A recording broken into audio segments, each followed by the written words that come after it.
Good morning to you. Welcome to today's proceedings of the National Assembly on this 25th day of September 2019.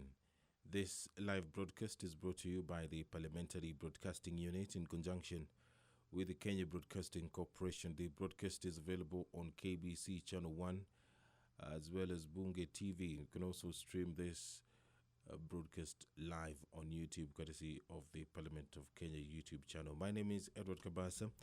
We'll take a look at the order of business this morning, where the Kenya Information and Communication Amendment Bill, National Assembly Bill number 20 of 2019, will be read for the first time. The principal object of this bill is to amend the Kenya Information and Communication Act Cap 411A to enable persons operating a telecommunication system or providing a telecommunication service to engage in any other business and provide for the separation of such businesses from the telecommunication business. The amendments will provide for a regulation framework for such business, as the proposed amendment provides for reporting by the Communication Authority on compliance with the proposed provision and penalty for non-compliance. The amendment will further aid in control and anti-competitive practices by the large industries in this sector. This bill is courtesy of the Honorable Member for Game Constituency, Honorable Elisha Odhiambo. The bill further seeks to amend provisions of the Kenya Information and Communication Act to make provision for quality of service to consumers making calls by compelling licenses in the telecommunications industry to invest in infrastructure. Licensees, in the telecommunications industry to invest in infrastructure that will guarantee quality of service for consumers making calls. The bill also seeks to amend Section 84J of the Act in order to provide or to improve on the management of the Universal Service Fund by the Commission by expanding the objectives of the fund, prescribing the requirement for reporting by the Commission on how the fund is utilized in every financial year, enumerating the formula for distributing the fund, and prescribing an offense for a person who fails to utilize or utilizes the universal fund in a manner that does not promote or objectives of the fund. That is a bill by the Honorable Member for Game Constituency, Honorable Elisha Odhiambo. The Banking Amendment Bill, National Assembly Bill number 55 of 2019 by the Honorable Member for Kiambu Town, Honorable Jude Njomo, is also active in the National Assembly. The mover will be called upon to reply.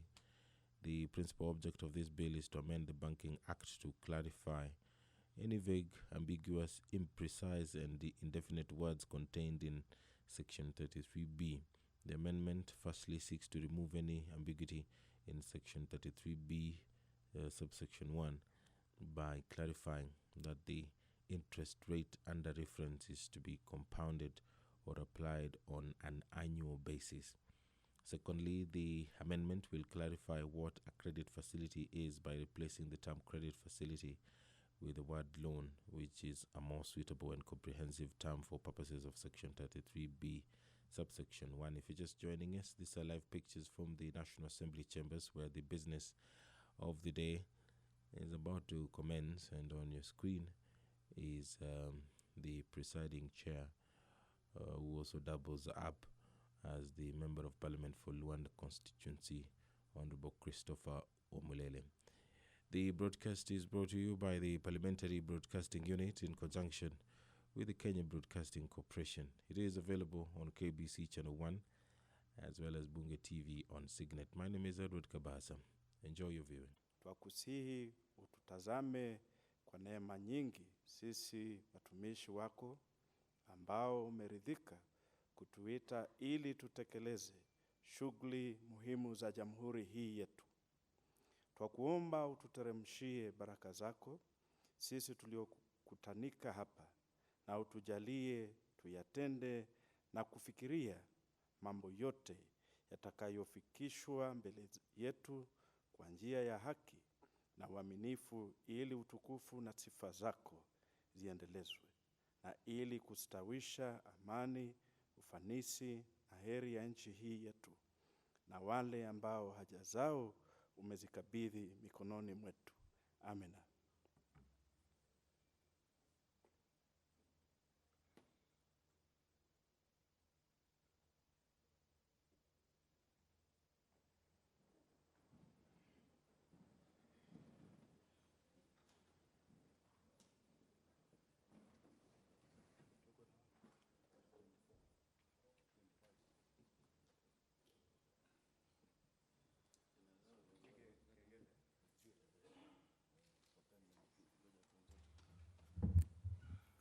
I direct that the bell will be rung for 10 minutes.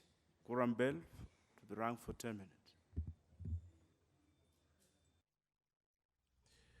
There was a quorum hitch, and the presiding chair, who's also the fourth chairperson of committees, Christopher Mulele, has ordered the quorum bell be rung. What happens is that respective leadership in the House will be marshalling their members to come into the chambers, take their seats. The number required for business to commence is 50.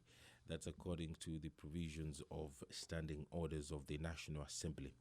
But as we wait for that quorum to be achieved, we'll be taking a look at the order of business this morning, where the Employment Amendment Bill, National Assembly Bill number 15 of 2019, will be debated. This bill is active before the House, and the balance of time remaining there is 2 hours 15 minutes. The bill is courtesy of the Honourable Member for Gilgil constituency, Honourable Martha Wangari. The principal object of this bill is to amend the Employment Act 2007 in order to afford pre-adoptive leave to parents who apply for the adoption of children who are not their natural children born to them by birth.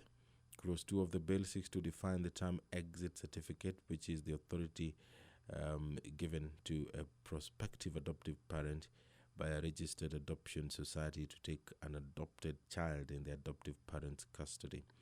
Clause 3 of the bill seeks to provide for pre-adoptive 3 consecutive months leave to prospective adoptive parents who, unlike their counterparts who are accorded 3 months leave when they naturally bring forth a child, are not provided with an opportunity to bond with and understand their new child.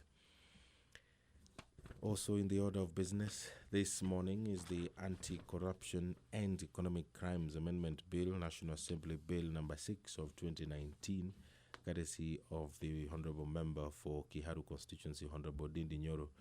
The balance of time is 3 hours 20 minutes. This bill will be debated for the second reading. The principal object of this bill is to amend the Anti-Corruption and Economic Crimes Act number 3 of 2003 in order to prescribe a minimum penalty to act as a deterrence mechanism for persons who engage in corrupt conduct as defined in the Act. As it is presently, this according to the Honourable Member, a person convicted of an offence under the Act is liable to a fine not exceeding 1 million shillings or to imprisonment for a term not exceeding 10 years or both.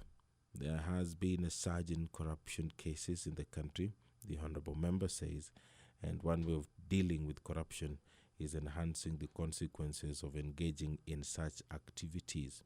Unless the menace of corruption is dealt with, the Honourable Member says that corruption will continue to hamper the economic development of the country due to loss of public funds.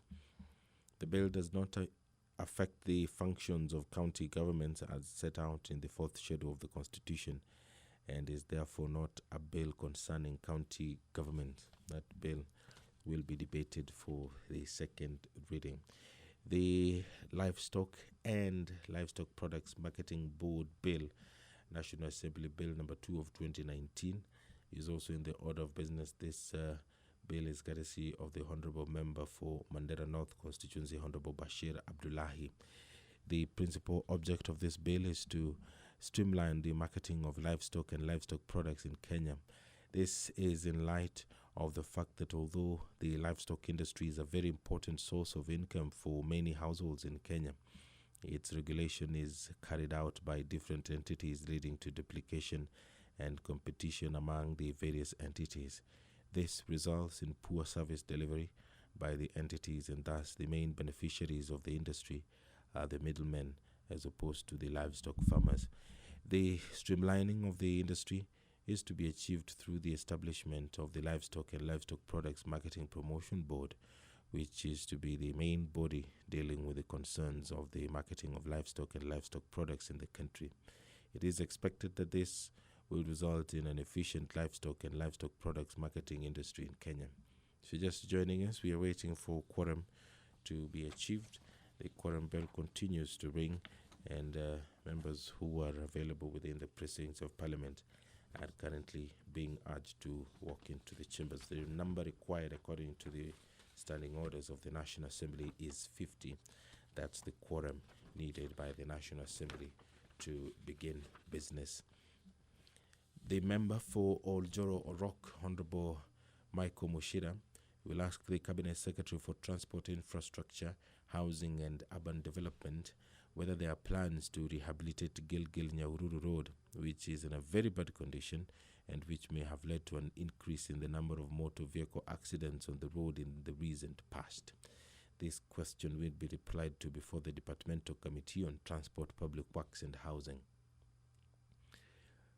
The Honorable Member for Gilgil Constituency, Honorable Martha Wangare, will also ask a question to the Cabinet Secretary for Interior and Coordination of National Government about the measures in place to ensure implementation of the harmonized salaries for 1,774 graduate police officers in the country, in line with the declarations and orders in petition number 122 of 2018 dated 17th May 2019 by the Employment and Labor Relations Court sitting in Nairobi. We can now commence our business for the day. Order number 1, administration of oath. Order number 2, communication from the chair. Order number 3, messages. Order number 4, petitions. Order number 5, papers. Order number 6, notices of motion. The Honorable Elsie Muhanda, member for Kakamega.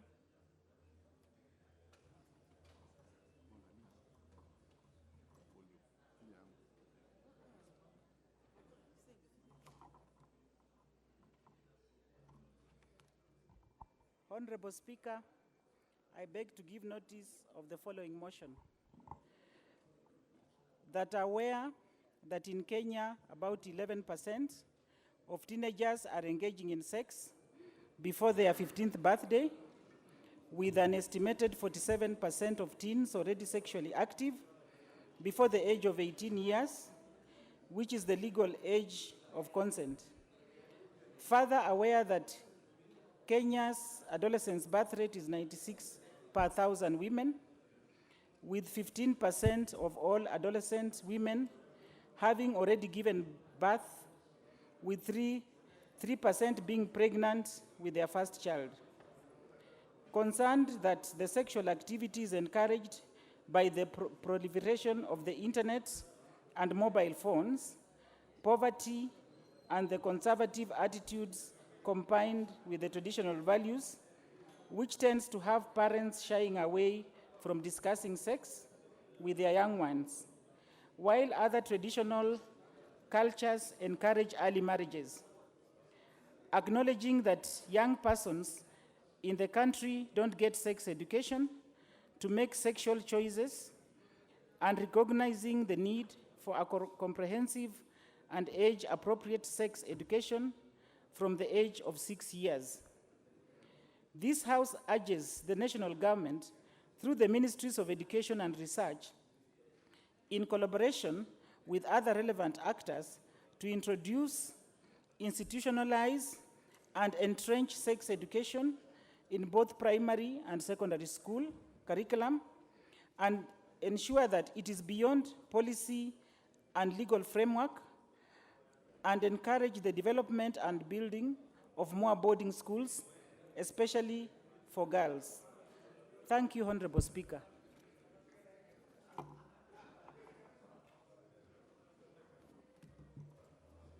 Very well. The next order. Order number 7, questions and statements.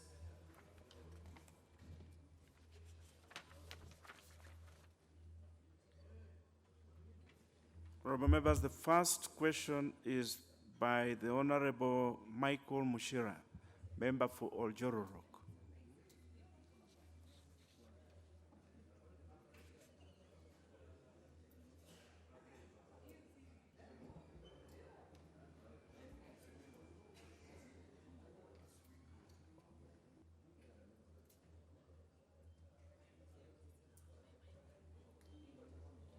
Member for Oljoro Rock, the mic to your left.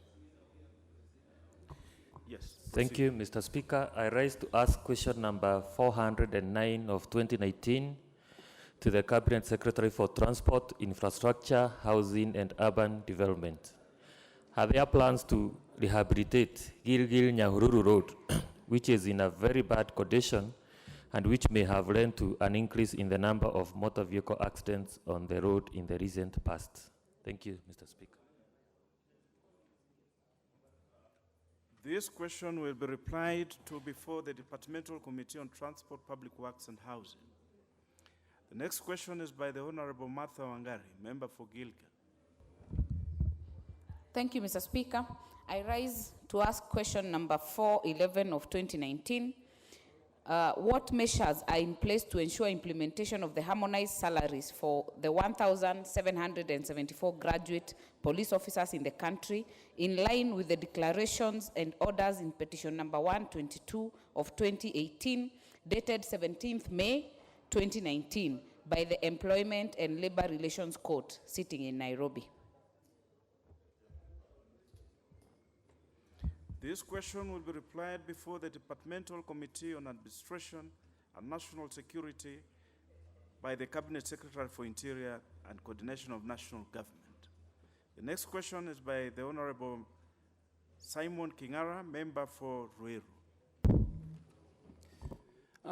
Thank you, Mr. Speaker, sir. On behalf of Ruiru people, Mohawk Award, I stand to ask question number 412. 2019, directed to the Cabinet Secretary for Lands and Physical Planning. 1. What is the registration status of land under LR numbers Ruiru/Q/4/1205, 1378, 1380, 1381, 1382, 1389, 1390, 1391, 1397, 1168, 1169, 1170, 1171, 1172, 1198, 1203, 1371, 1372, 1375, 1376, 1377, 1379, 1407, 1408, located in Loiro constituency. 2. What measures are in place to ensure that the rightful landowners are expeditiously issued with title deeds upon registration to safeguard the land against grabbing and double allocation? Thank you, Mr. Speaker, sir. Very well. This question will be responded to before the Departmental Committee on Lands by the Cabinet Secretary for Lands and Physical Planning. The next question is by the Honorable John Amburu, who has informed the Speaker that is out of the jurisdiction, and this question therefore stands deferred until such a time that the Honorable John Amburu will be available to put it. The next one will be by the Honorable Alpha Miruka, member for Bumachoge Chache. Thank you, Mr. Speaker. Sir, I rise to ask question 414 2019 to the Cabinet Secretary for Transport, Infrastructure, Housing and Urban Development. Item number 1, what is the status for the construction of Ogembo-Rongo C19 road, particularly the section between Ogembo and the Tabaka being implemented by the Kenya National Highway Authority, that's Kenya, under lot number 1, Isbania Ahero Road project. Item number 2, what measures are in place to ensure that the said road is completed to the required standards and on time? Number 3, when will the casual workers involved in the construction of the road be paid their dues for the work done, which is in arrears for the last 6 months? Thank you, Mr. Speaker, sir. The Honorable Miruka, the question should be asked as it is on the order paper, but very well. This question will be responded to before the Departmental Committee on Transport, Public Works and Housing by the Cabinet Secretary for Transport, Infrastructure, Housing and Urban Development. Honorable members, I wish to bring to your notice that we have guests in the public gallery, members of the CDFC committee from Ikolomani constituency, Kakamega County. They are welcome to observe the proceedings of the House. We also have students from Ikra Kindergarten and Primary School, Starehe constituency in Nairobi. They are welcome to observe the proceedings of the House. Next order. Order number 8, the Kenya Information and Communications Amendment Bill, National Assembly Bill number 20 of 2019, first reading. A bill for an act of parliament to amend the Kenya Information and Communication Act and for connected purposes. Order number 9, the Banking Amendment Bill, National Assembly Bill number 55 of 2019. Mover to reply. The Honorable Jude Jomo.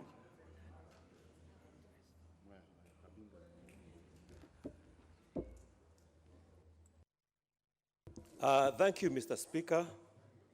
I would like on the onset to thank members of this August House for the support that they have rendered to this proposed bill. There was overwhelming support. Mr. Speaker, I sat through the discussions, and apart from one member who expressed reservations, all the members who participated supported the bill, and I thank them very much for that. And they support this bill because of the obvious. It is supporting the people who sent us here. It is supporting the wananchi of Kenya. It is supporting the business people of Kenya to be able to do business. And these members are able to see how our greedy banks want to suck every profit that our business people would like to make from their businesses. Mr. Speaker, it has come out very, very clearly that the argument that the banks and the Kenya Bankers Association, including Treasury, have been putting forward is that the introduction of the capping is restricting or making credit not available to our SMEs. It is the same, that is happening, Mr. Speaker, but it is not the capping that is making credit not available to SMEs. It is the banks who have sat down one evening somewhere and they have decided to untwist the government, and the only way they can untwist the government is by withholding credit from wananchi, so that this is going to affect our economy, and thus the government will be forced to look for ways and means of making this house to change this law. Mr. Speaker, we called that state capture when we were discussing this. And we are not going to allow this house to be used by business people and business institutions to make rules that are going to benefit their business at the detriment of Wajiko, at the detriment of Mwananchi who sent us here. Mr. Speaker, we remember very well that a law was brought here. A law was brought here because over 255 billion Kenya shillings whose owners are deceased and the relatives do not know about this. And we brought a law here to protect that kind of money, where each and every bank was supposed to collect the details of the next of kin. And this was taken to court, Mr. Speaker, because the banks don't want to do a clean business. They want to retain money for those people who are deceased so that they can make best of the money without involving the relatives. They went to court and that was brushed aside. Mr. Speaker, I also remember that when we were doing finance bill last year, the Kenya Bankers Association pleaded with this House to at least remove the floor of the cap so that you will negotiate as a customer with the bank on the interest that you would like them to give you when you deposit money in the bank. And they persuaded us that by removing the floor, they will have enough capital to give more money to SMEs. It is over 1 year and we have not seen any difference in the amount of money that they are lending to SMEs. The banks were not sincere with this parliament, Mr. Speaker. Mr. Speaker,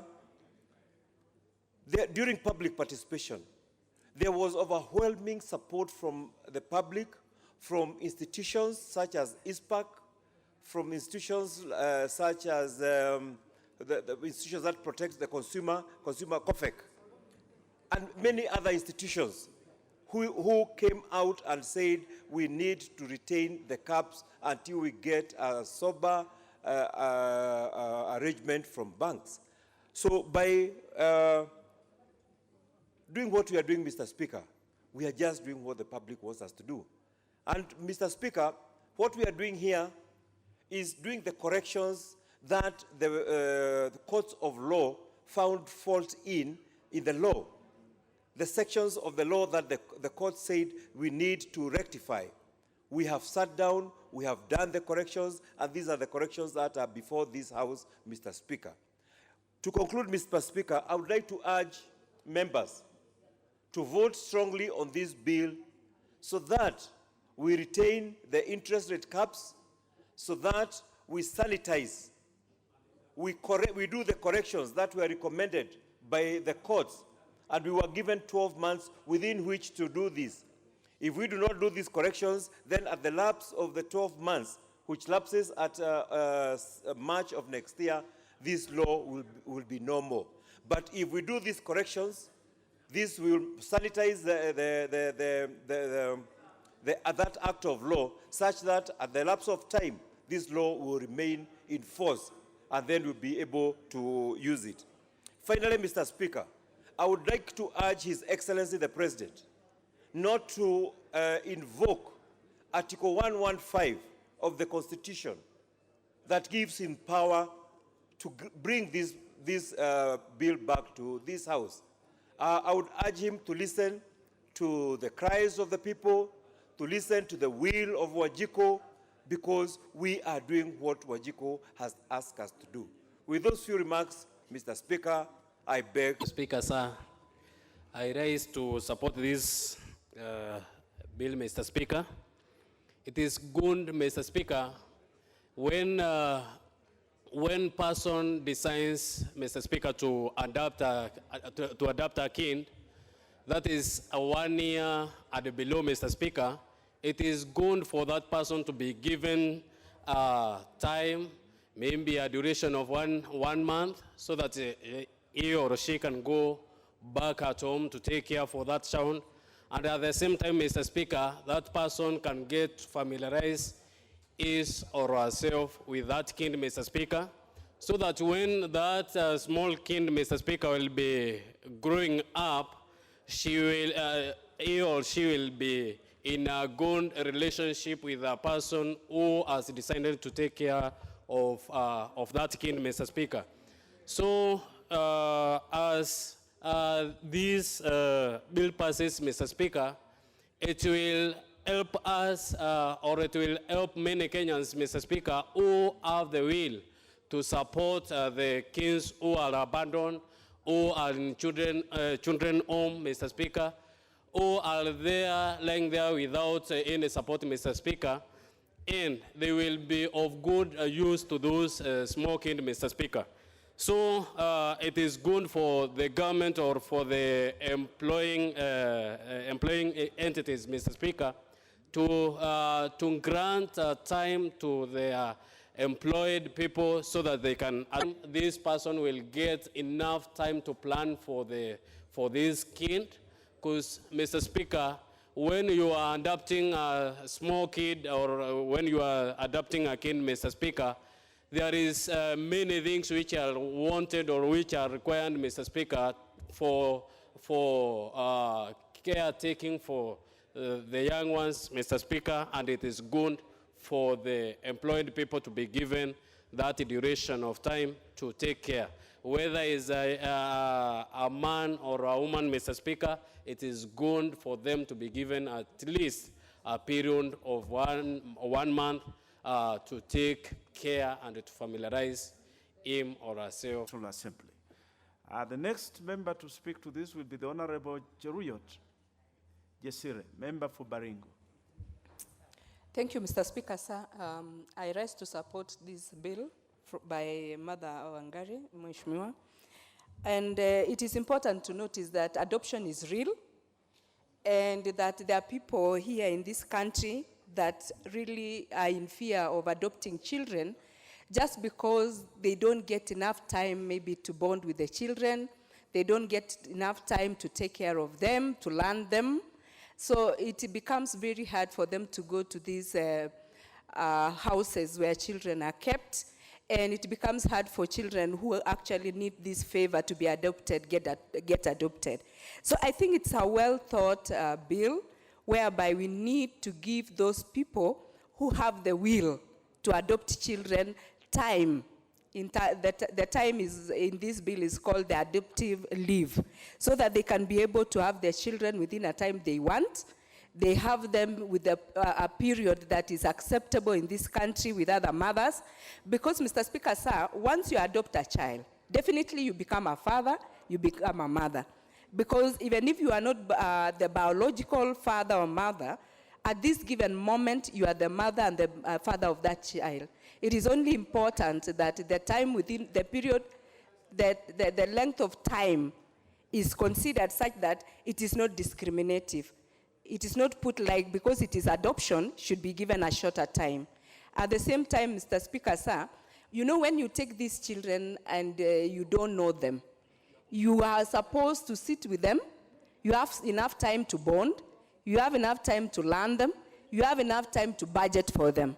So I think those parents who are willing, or those people who are willing to adopt children, and they have the fear of not getting the chance of staying with those children, if this bill goes through, Mr. Speaker, sir, they will have enough time. They will also get to be free to accept to adopt children. Mr. Speaker, sir, it is important to learn that most of these people who adopt children could be parents who have taken too long before get time so that they can learn, and they can only learn when they have the baby with themselves. I think, Mr. Speaker, sir, for me, I am so much pleased, and I'm going to support this thing fully and with passion, such that these parents and children who are going to get this chance to be adopted will get enough time to get good care, to get good bonding, to get good satisfaction from the new parents that the baby is getting. By the time they are going to their work. Thank you very much, Honorable Speaker. And from the onset, let me support this bill. Honorable Speaker, I'm a member of the Labor and Social Welfare Committee who discussed on this bill, Honorable Speaker. And Honorable Mother Wangari, as a mother, had suggested 3 months. But as a committee, we sat down and decided that from the start, as a start, let us, a long time, parents who are not able to sire their own children have been undergoing a lot of psychological trauma, Honorable Speaker. Honorable Speaker, this is a recipe for them, Honorable Speaker, to at least feel that they have children, Honorable Speaker, and it is only good and best initiative for the government to allow them from their employers to put laws in place to allow them to be given a month to be able to bond with the child, Honorable Speaker. Honorable Speaker, taking in our minds that the child is not a biological child of this family, Honorable Speaker. This child may have bonded with another family, Honorable Speaker. It may have been breastfed by another mother, Honorable Speaker. They had a lot of bonding with their previous parents, Honorable Speaker. So when the change of climate, change of environment, and change of parents, Honorable Speaker, it requires adequate time for this new setup to bond together, Honorable Speaker. Honorable Speaker, and that is why, as a committee, we decided not to throw away the suggestion of Honorable Mother Wangari, but to amend them, at least to give 1 month, so that it also not become a burden to our investors, Honorable Speaker. Because, Honorable Speaker, there are a lot of unpaid leave in our setup, and sometimes our investors are scared away because of losing a lot of money in paying for leaves that there is no man-hour contribution in terms of economic status of that particular company. So, Honorable Speaker, this is a good start. 1 month bonding is adequate enough, Honorable Speaker, to bond with the new child, Honorable Speaker, irrespective of the age.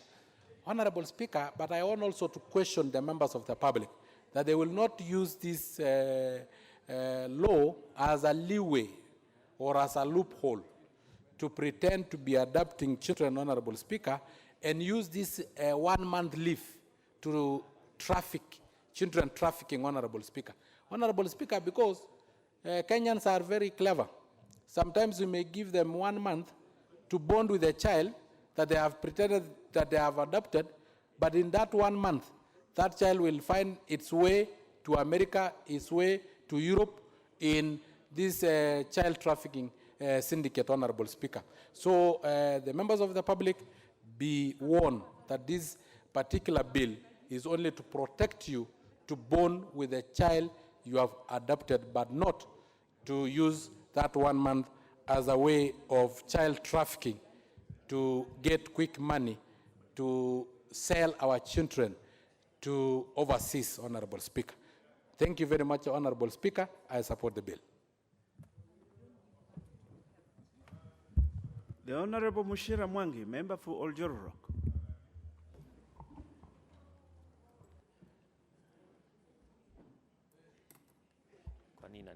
We are about to receive more of local adoptions, and as a matter of fact, the government should now offer incentives to the parents who would be willing to adopt children, Mr. Speaker, and also debunk the perception that adoption can only happen where the parents are not able to sire children. Mr. Speaker, it should be encouraged, even where to the parents who have children, should be encouraged to adopt a child.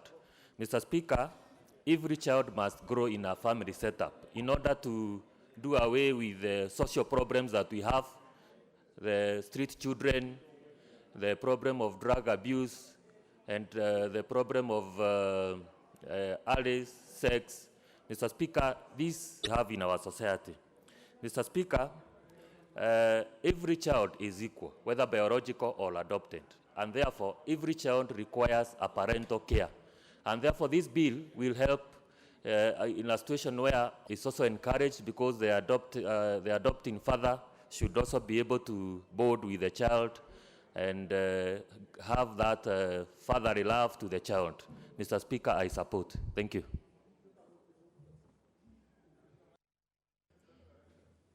The Honorable Adan Sheikh, member for Marsabit. Thank you, Mr. Speaker. I want to support this motion because it's very important. It's about our children. And if adoption is accepted, then there is a need for that new parents to be with the new child and to be able to get together. But what is the most important thing is before we give our children to any parents to adopt, it is important for us to check the criminal background, whether this parent is capable of raising this child, and whether his intention is to raise the child or take away the child to somewhere else. So it is very important for the department that is concerned to make sure that they check the criminal background of the parents that is going to adopt those children. Thank you.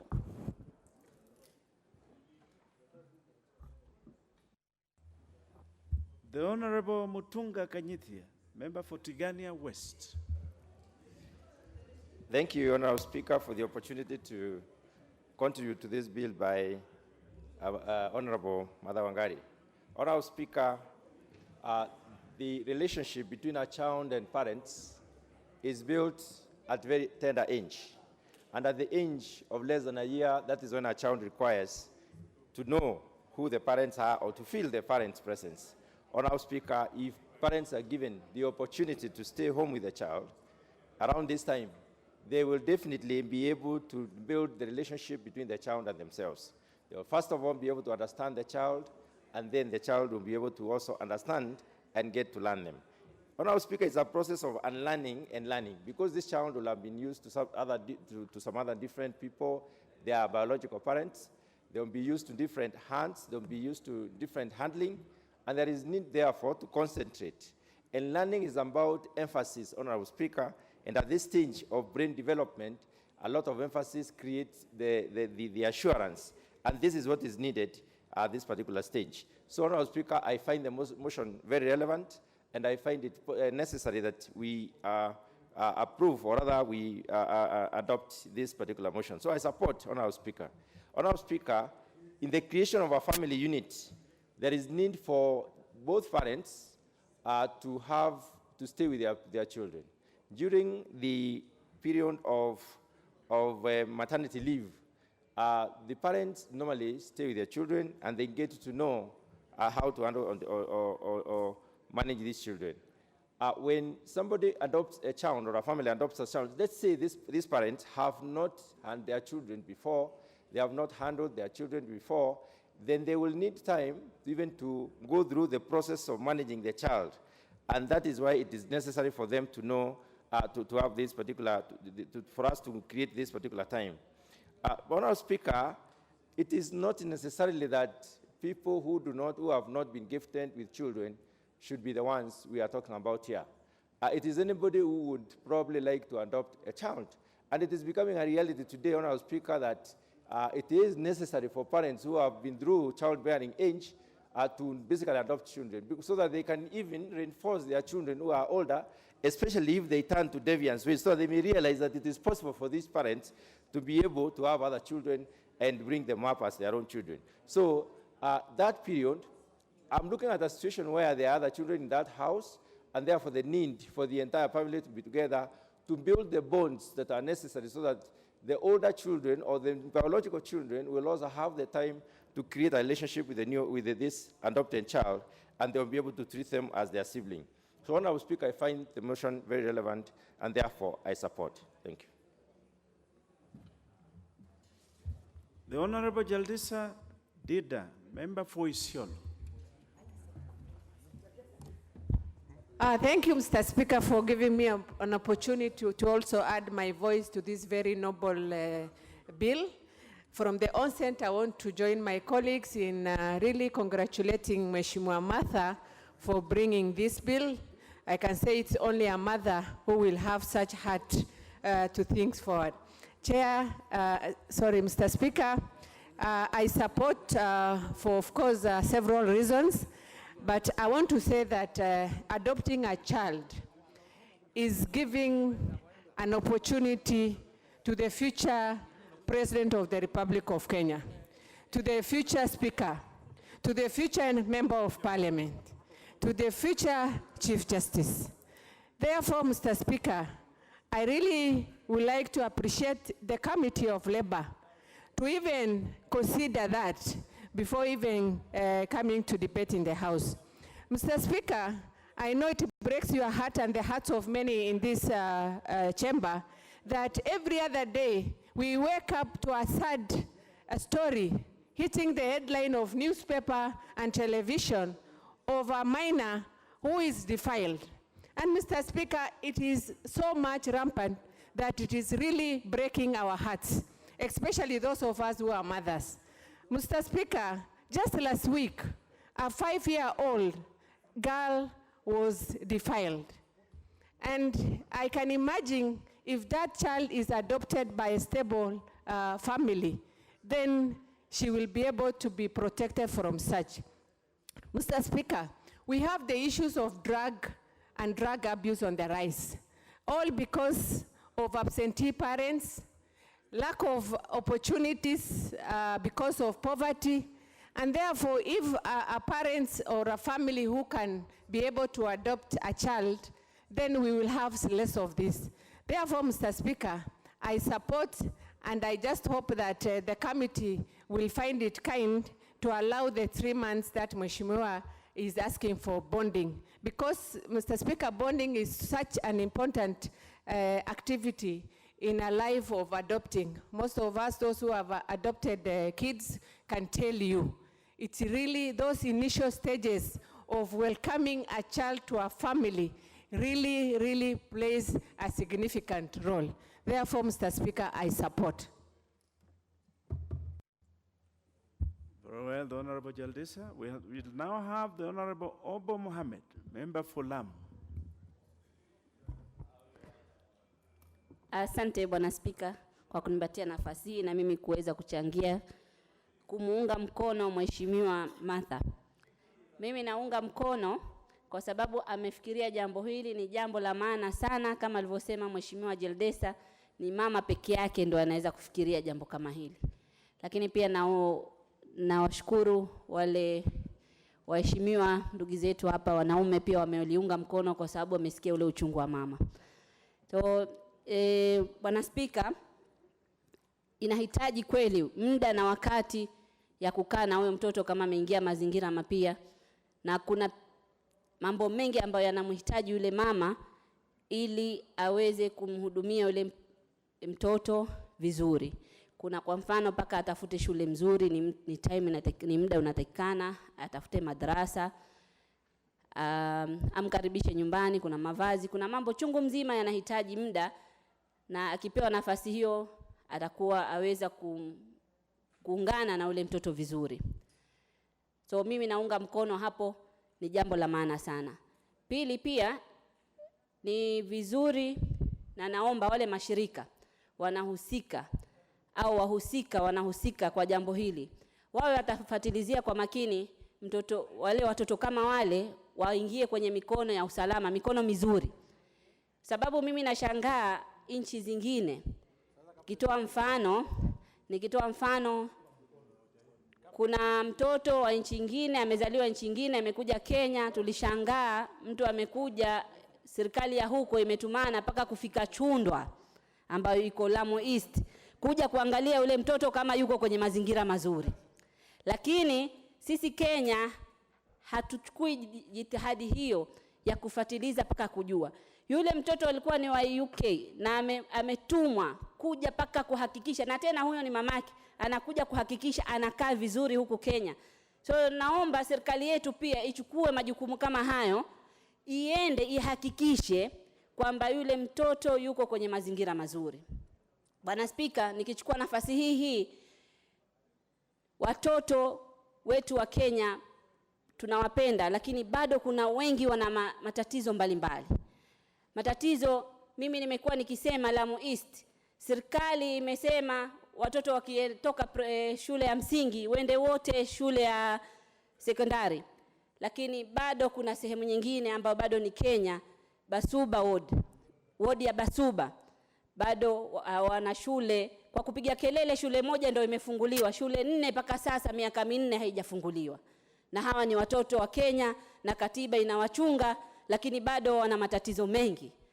Alivyozungumza dadangu Mheshimiwa Jaldesa upande wa drugs, mtu akizungumza drugs wanafaa watoe mfano wa Lamu. Lamu ndio Kenya nzima imeathirika zaidi na mambo ya drugs, Bwana Speaker. Speaker, sijui hawa watoto wetu, utashangaa watoto miaka 11 wanatumia drugs. Na hizi drugs, Bwana Speaker, wanadanganywa saa nyingine si kuingia kwa kusudi zao. Wanadanganywa, kwa mfano, ni maneno ukisema watu wataniangalia mara mbili, lakini wengine wanadanganywa vile vijitoto lover boys. Wanaambiwa hizi drugs zinawasaidia kwa nguvu za kiume. Na ni urongo. So wanatumia hizo drugs kisha wanajishtukia wako hapo ndani na haziwasaidii chochote. Bwana Spika, ni muhimu kuchunga watoto wetu, wale ambao watakuwa adopted au ambao sio kuwa adopted. Kuna changamoto nyingi bado hatujafikia sisi kama Wakenya, na tukitaka tunaweza. Serikali ikitaka inaweza. Serikali mlisema wafunge mambo ya mifuko, na mifuko imefungwa sahihi, hata mtu akifanya anafanya kwa siri sana. Nashangaa sisi kwa nini tukijitolea, mmoja akijitolea tu kwa upande huo, wajisukume zaidi watoto wetu wachungwe. Asante Bwana Speaker. Honorable members, before I give the next member to contribute, I wish to recognize the presence of students from Harry Junior Primary School from Dagoretti South constituency in Nairobi County. They are welcome to observe the proceedings of the National Assembly.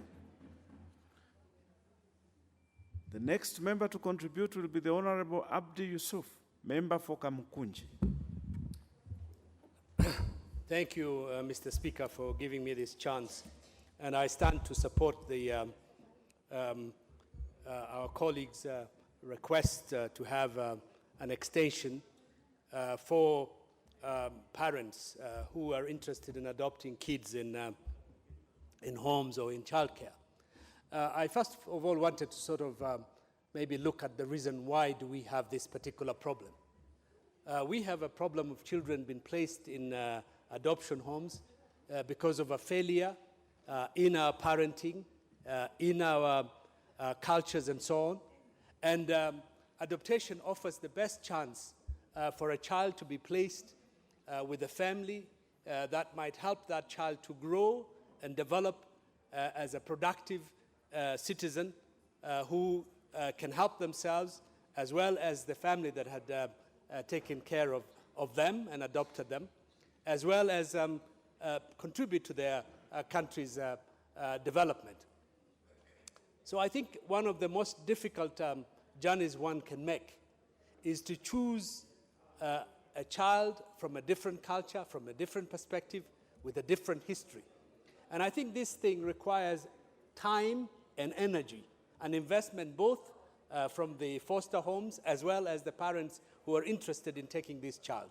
And I think it makes very good sense for those new parents to be given the chance to be able to learn more about that child, to be able to understand that child so that they can develop the means to be able to adapt themselves to the needs of that child, to allow that child to be part of that particular family, if that family has other children as well. And I think the idea that the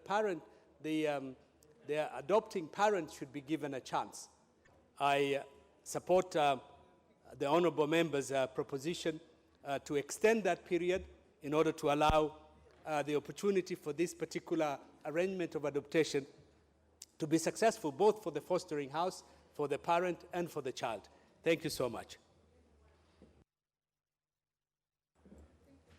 Very well spoken, the Honorable Yusuf. The Honorable Nur Sophia, member for Ijara. I gave the Honorable Yusuf an opportunity before you because I am always partial towards him. When he walks in, I know the difficulty he undergoes to just get here. So I always try to give him the first opportunity when I can. So kindly allow me to do that. But proceed, Honorable Member. Thank you very much, Chair, and I am very happy that you have given the Honorable Member the chance before me. I respect him. He's a good brother, a very resourceful person, and I say congratulations to him, and always he has my respect any given time. Mr. Speaker, having said that, I want to support the bill on the Employment Amendment Bill number 15 of 2019 by Honorable Mother. I want to congratulate Honorable Mother for bringing this bill because she has found out there are a lot of challenges facing children, and because of that, she took upon herself as a mother to bring this very important bill to the House. Mr. Speaker, the reasons as to why we are getting a lot of children who are being adopted is because of many reasons. And some of the reasons, Mr. Speaker, are poverty, drugs, Mr. Speaker, a failure of our traditional systems and cultures, failure of parents who have that parenthood in themselves to care for their children. Mr. Speaker, there are many factors, including our government system failing to look properly into some of the underlying factors why some children have been adopted because of, poverty. This is something that the government can look into properly and can put system in place that can help our children, Mr. Speaker.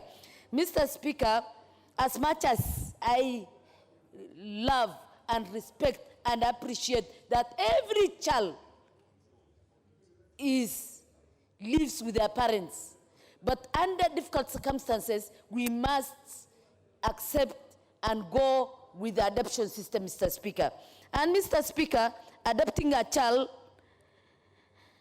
just as the mother's bill says, the principal objective is to amend the bill so that we'll be able to give leave to parents who have adopted children. And the leave that the bill is seeking is, Mr. Speaker, for bonding. And Mr. Speaker, it is very important for a mother, a father, and the child to bond so that they can know each other, because this child is coming to a new environment, this child is coming to a new homestead, and the child do not know these parents. So it is important that this child is given adequate time so that they learn each other. And giving 1 month, to me, is not adequate enough, Mr. Chair, Mr. Speaker, for the parents and the child to know one another and to bond together. So it is an ideal situation that we give 3 months to the parents so that they can be able to learn each other, they will be able to accommodate each other, and in those 3 months, the child and the parents will know each other better. And Mr. Speaker, when adopting a child, just like when my sister Rahma was contributing, she said, to give an opportunity to the future president of this nation. It is an opportunity we are giving to our Kenyans children so that they can have a future and a brighter opportunities where they will be able to be taken to a different lifestyle to which they were going through, Mr. Speaker. Mr. Speaker, the other thing is to give that child an opportunity, Mr. Speaker, where this child will get all the basic needs. Like he will be able to get, or she will be able to get an educational opportunity, health opportunities, which are guaranteed under our constitution. And because our government is not giving all those right opportunities to the rightful children, then if a person opts now to comprehend the government efforts, then it is important that the government gives incentive to that person who is taking the responsibility of the government in order to cater for that child who is in need, Mr. Speaker.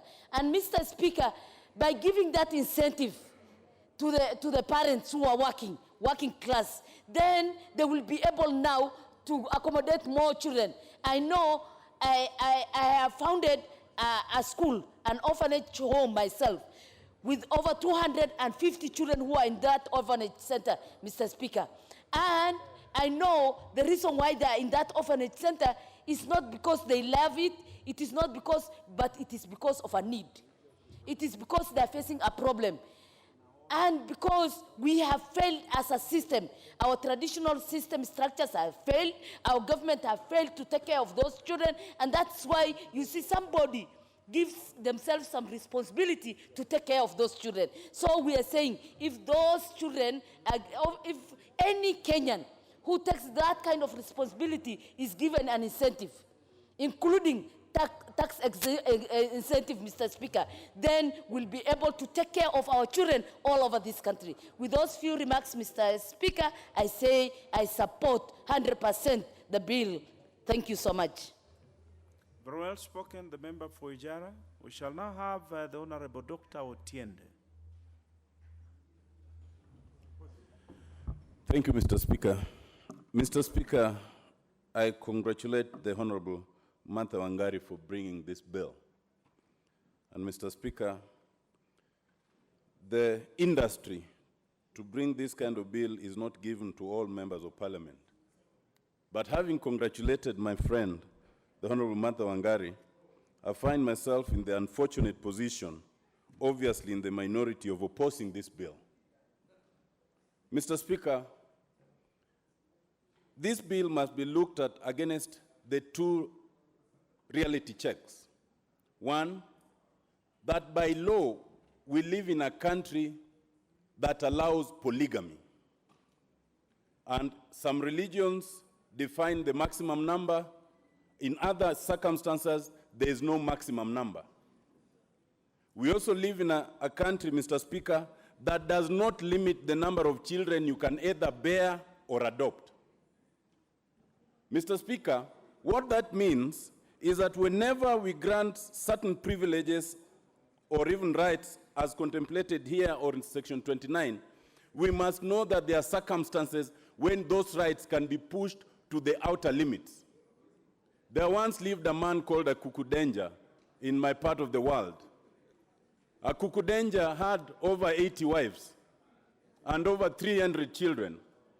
If a Kukudenja were to enjoy these privileges, Mr. Speaker, sir, a Kukudenja would have gone through his entire working life without stepping in the office, but being paid on a day-to-day basis. In other words, Mr. Speaker, when we grant these privileges, and especially in the context of the public service, and having worked in the public service, I can tell you that there are people who were blessed by the Lord, men and women, who every year they would bear a child, and who using Section 29 would go through almost 5 months of every year without coming to work, but being paid in the public service. In 10 years, the productivity would basically be a third. Mr. Speaker, therefore, I am cautious on extending these benefits, which we already have recognized, for childbearing to adoption under the proposed sections. Mr. Speaker, secondly, it must be noted that the wording of the wording of the clause is 3 consecutive months. 3 consecutive months gives problems in law. Presently, the provision already existing in the Employment Act.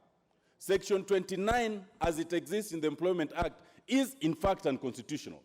It creates a distinction on the basis of sex, that for women it is 3 months, for men it is 2 months. I can tell you, Mr. Speaker, that I have seen situations of my friends whose wife unfortunately passed away during childbirth, but who are only given 2 weeks on the basis of Section 29. Under Article 24 of the Constitution, we cannot perpetuate this kind of discrimination. So, Mr. Speaker, I find myself in the unfortunate position of opposing my friend, the Honorable Martha Wangari. With that, I oppose, Mr. Speaker. The Honorable Otiendo, you have spoken very profoundly, but I believe that your concerns are concerns that can be addressed if you sat down with the Honorable Wangari, so that you can iron out. I know myself that I have been in this court. Sometimes what we call it, the tallying of the time in terms of months and calendar months and weeks and days brings problems. And I think this is one that you can, together with the advocate in the Honorable Wangari, and the Honorable Manzo here, can be able to nail down for us.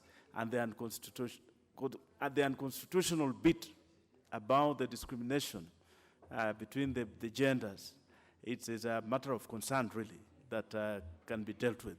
So I have enjoyed your contribution. Thank you very much. We shall now have the Honorable Tekla and then the Honorable Milley in that order.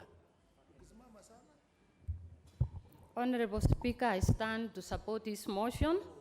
There is need to give time to parents who have adopted children. Character development is important at this particular time when the new parents get new children in their homes. We know, Honorable Speaker, culture is not universal, culture is specific. Maybe these children are coming from different cultures and they need to learn the culture of the new parents. the Bible says, train up a child on the way he should go, and when the child is old, he'll not depart from it. So during this time of parental the leave, the children will be taught on character. And we know, Honorable Speaker, when the children are in school, the problematic children are the ones who have not bonded with their parents, especially the young ones. They need to learn on manners, they need to learn on many things. When we look at the word of God in 1 Corinthians 10:31, it says, whatever you do, whatever you eat, whatever you drink, do it all for the glory of God. So for the children to be brought up in the ways, in the right ways, when the parents are Christians, they need to be taught the word of God. When they are Muslims, they need to be taught the Quran. And this is the right time for a child who is coming. Maybe this child, the parents passed on when the child was 1 month old. Honorable Speaker, even if the children are with his parents, there is need for social workers and officers from the Children's Department to visit the children, because in our country we have seen a lot of children who are adopted being mistreated. So we should not leave these children alone with the new parents.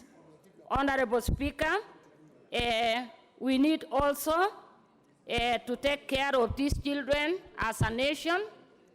The way the parents are given 3 months when they get their own children, the way the fathers are given some days to go and take care of the child, there is need for the two parents to be given 3 months so that the adopted children are brought up in a conducive environment. So I support this bill. Thank you. The Honorable Dr. Tiende, just before you leave, the word I was looking for was reckoning of time. You know reckoning of time? That is the time I was looking for. So you may want to, together with the Honorable Wangari, to tie up so that when we make the amendments, they will not have problems in the courts. The Honorable Mili, then we shall finally have the Honorable Makau, the member for Mavoko, and then we shall have the mover to reply.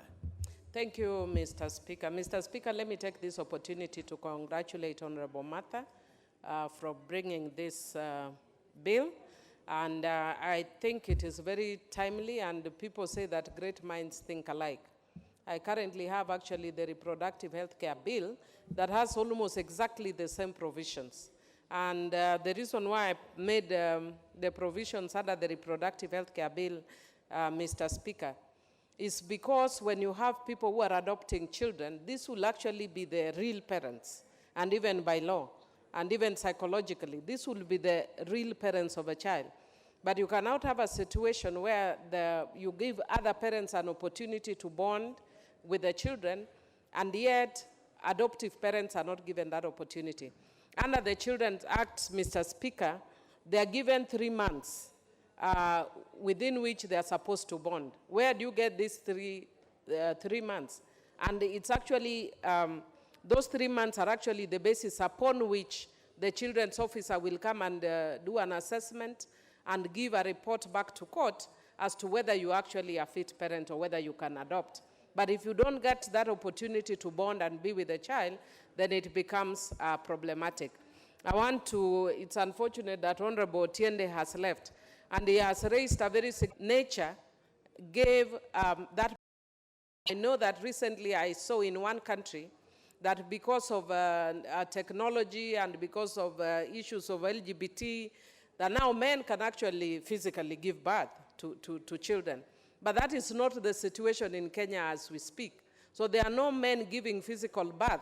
So they are not then faced with the challenges, the actual physical challenges that women go through. I've recently had to learn a lot when I'm dealing with the reproductive health care bill, like postpartum issues, like law care and all that. So the men, actually, their role is supposed to be supportive and also to bond with the child. But because of the way we are socialized, A lot of women are giving feedback that when their husbands are on leave for those two weeks, they end up taking care of 2 babies, the husband and the baby. So first we must re-engineer the way our men think, so that when they now are on paternity leave, they don't become the first big baby when the wife is also taking care of another baby. So let the men first get used to the 2 weeks and re-socialize their thinking, so that they know that within these 2 weeks, they are supposed to be providing social support to their wives and not vice versa. You find a man whose wife has just given birth, asking the wife to go to the river and fetch water. It should now be vice versa. You are the one who should now help getting the water, cooking, and all the nice things. Let our men also learn to be romantic. And when Honorable Tiende talks about a cuckoo danger, for instance, you know, our realities now dictates that if you are an cuckoo danger, you are an outlier. People can hardly cope with just one family, one man and a few children. What business do you have trying to marry so many, wives so that they can have, you can have leave? That leave will not be of benefit to you. You will die of stress by having multiple partners. If AIDS doesn't catch up with you, you will die of stress. Very many people here, even members, can tell you it is difficult taking care of the few family that we have. But I would want to encourage Honorable Tiende Amolo that there is one issue that he has raised which is actually important. That we have cases where a wife dies and the husband is suddenly left with a little about nature. This is about socialization. This is about changing our mindset. Mr. Speaker, I congratulate Martha, and in concluding, I want to encourage the House leadership that a lot of us are bringing very, very good and significant bills. Then they just disappear. And then we are told the Senate is doing a lot of good work. But our bills are just fizzling out here. I currently have 3 bills that are pending. I would like to know, I know one has at least come for first reading. I don't know where the other one is. I don't know where at least I know one I was told I'd already signed for it. Mr. Speaker, let not our efforts go in vain. The least we can do for members, and I am very happy with this House that it has very young and vibrant and intelligent members, despite the fact that outside we are being trolled for the fact that some of us may not be as educated, but we are a representative House. We represent all shades in the country, Juakali and all that. So it's good to have representation in the House. But we also have a very highly intellectual group in this House, and majority actually. And sometimes, like the old Saraserem Commission used to challenge us that if you actually look at the House, we are not educated. 3/4 of this House have degrees.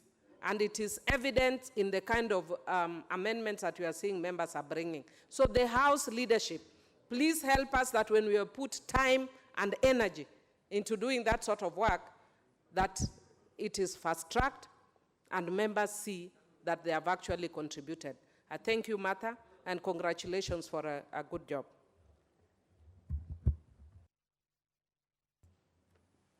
Honorable Mili, that was very enriching, and thank you for letting us know the distinction between, in that particular aspect, for that leave, why men need those lesser time to the women. Definitely the women need to heal from that life-giving process that they have just undergone. And it is good to have that distinction. The Honorable Macau. Thank you, Mr. Speaker. Let me say, the originator and the drafter of this amendment, Honorable Wangari, has a lot of passion for this amendment. Mr. Speaker, she has just returned from maternity leave, and I had pride in how she has bonded with her child, and we sit in the same committee. Sometimes I see her calling to see the state of the baby. So I know she means well for this amendment. And Mr. Speaker, I know, given that the rate of barrenness in this country is high, maybe due to lifestyles, and the urgent need to adopt children is very high in this country. Mr. Speaker, when I look at the amendment, I agree with Honorable Millie Odhiambo that nature prohibits men or does not allow men to carry babies. But, Mr. Speaker, you know there is a new technology called kangaroo that men tie the young ones around themselves and they carry them like the pouch of the kangaroo. So that's a big role that men are playing nowadays. So I want to tell the women in this house, if you have a small baby, we can still help you carry the baby. So when we look at the provision of the 3 months, I think it's in order for men to be included. However, Mr. Speaker, because I know the rise of children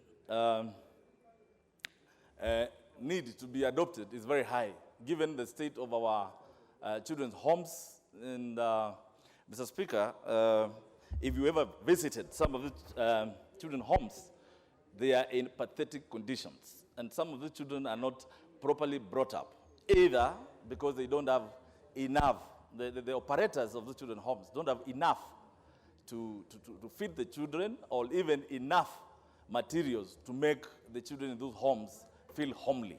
And I encourage very strongly, if we can have Kenyans who are out to adopt, I think we should encourage. Mr. Speaker, we have seen dramas in this country where foreigners have had a chance to adopt. But I think in one or the other, there's a lapse in the law that we are encouraging or having foreigners adapt to our children, and we don't know. One speaker here said, one child who was adopted in Kenya, the government of UK had to send someone to come and see the conditions in that, how that child is living. I think it's high time also, as a country, we need to know these adopted children, where are they going? Because, Mr. Speaker, we've had babies being stolen and being sold abroad.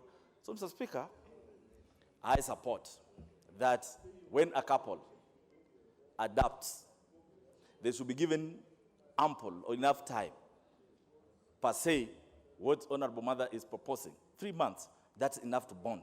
Mr. Speaker, because given the background of some of the children, it is very important that you bond with a child, and particularly when they are young, because, Mr. Speaker, a child grows with the environment and the love that is provided for by the adoptees or the parents. So, Mr. Speaker, I think we're in order, and I'm in order, and I'm supporting this motion that the adoptee families be given 3 months. And I also support Honorable Tiende's proposal that also men should not be discriminated, because men and women nowadays, we are working.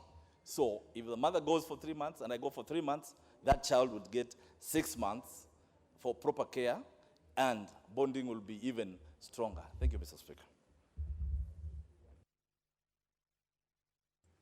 Very well spoken, the Honorable Makau. We shall now have the Honorable Muli Fabian, the member for Kangundo.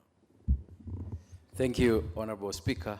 I really wanted to contribute on this bill. It's a very important bill, especially to us fathers.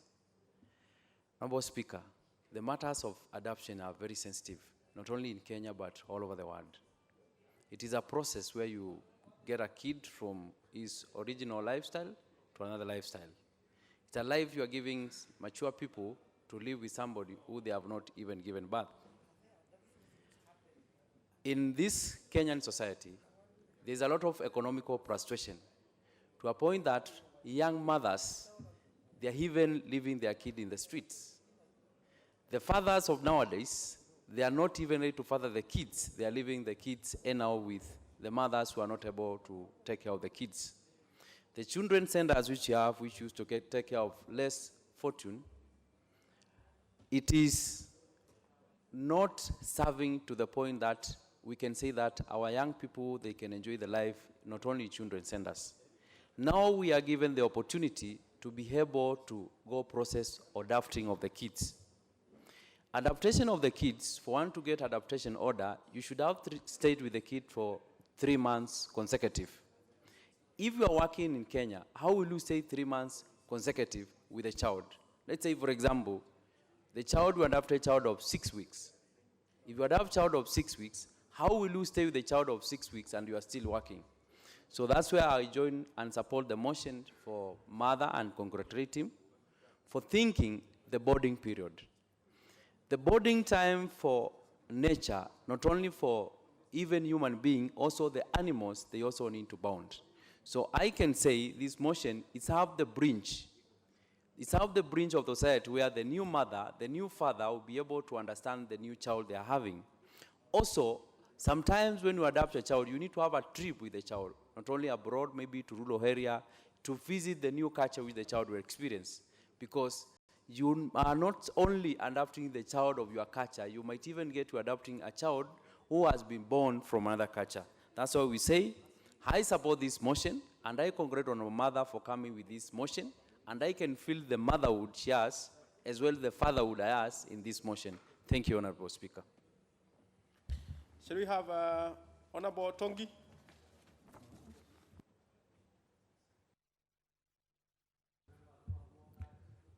Thank you, Mr. Speaker, for the opportunity to speak into this bill, which addresses humanity and matters concerning humanity, Mr. Speaker.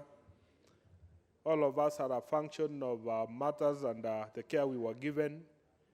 And that foundation, Mr. Speaker, that all of us are given by our parents has either made us the good people that we are in the society or the bad people that we are in the society, Mr. Speaker.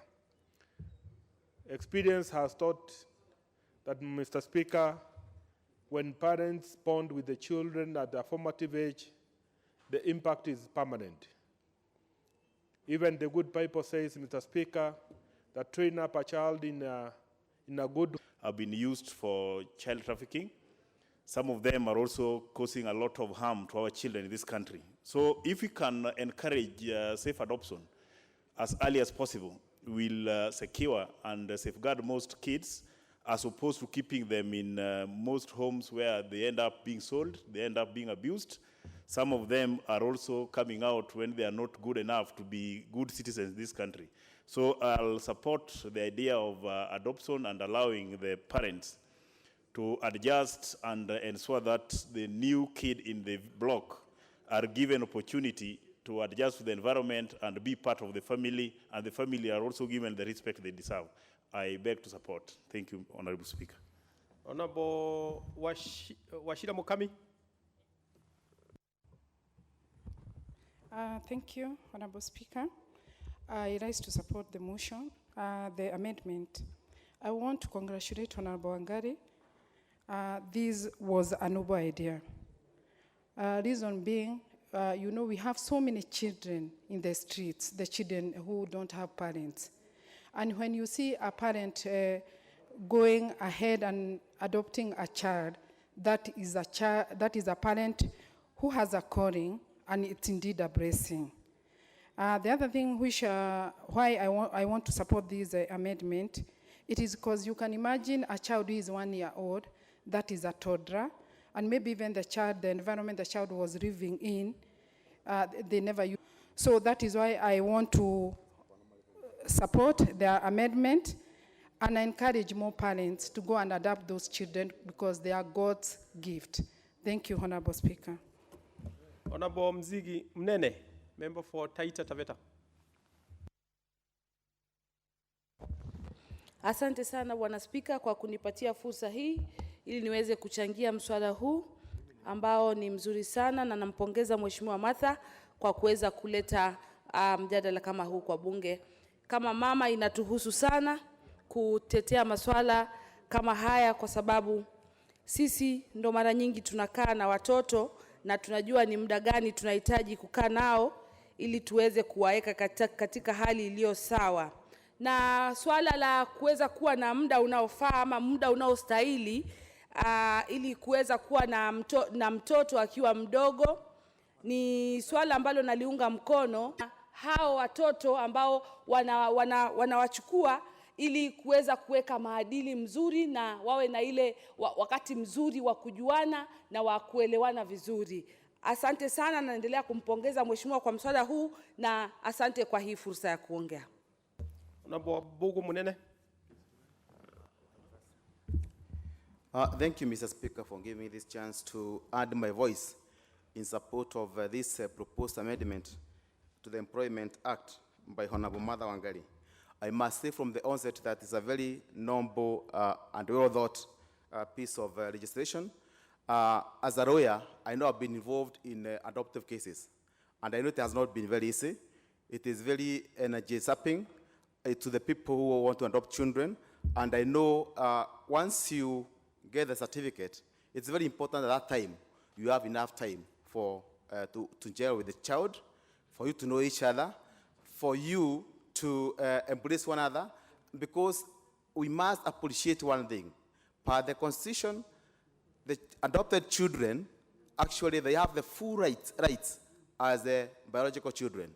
So it is a child who require to be keenly looked at, and for the people who are adopting, both the man and the woman, it's very important for them to be given that opportunity and also to be accorded the same opportunity which they can get ordinarily in law if they were biological parents. And also it can go a long way to encourage most of people, most of Kenyans, to start adopting children, because it's a noble idea. And we know very well, most of these children, they come from humble family, or they have no family at all. That's why they end up being in these children societies. And when we tell Kenyans, if you adopt a child, you're also going to get that leave so that you can have enough time with that child, I think most of Kenyans are going to get encouraged and take it up upon themselves to embrace this idea of adopting children in Kenya, so that at least at the end of the day, we become a family, or we become a society which more or less we don't have children there without their parents.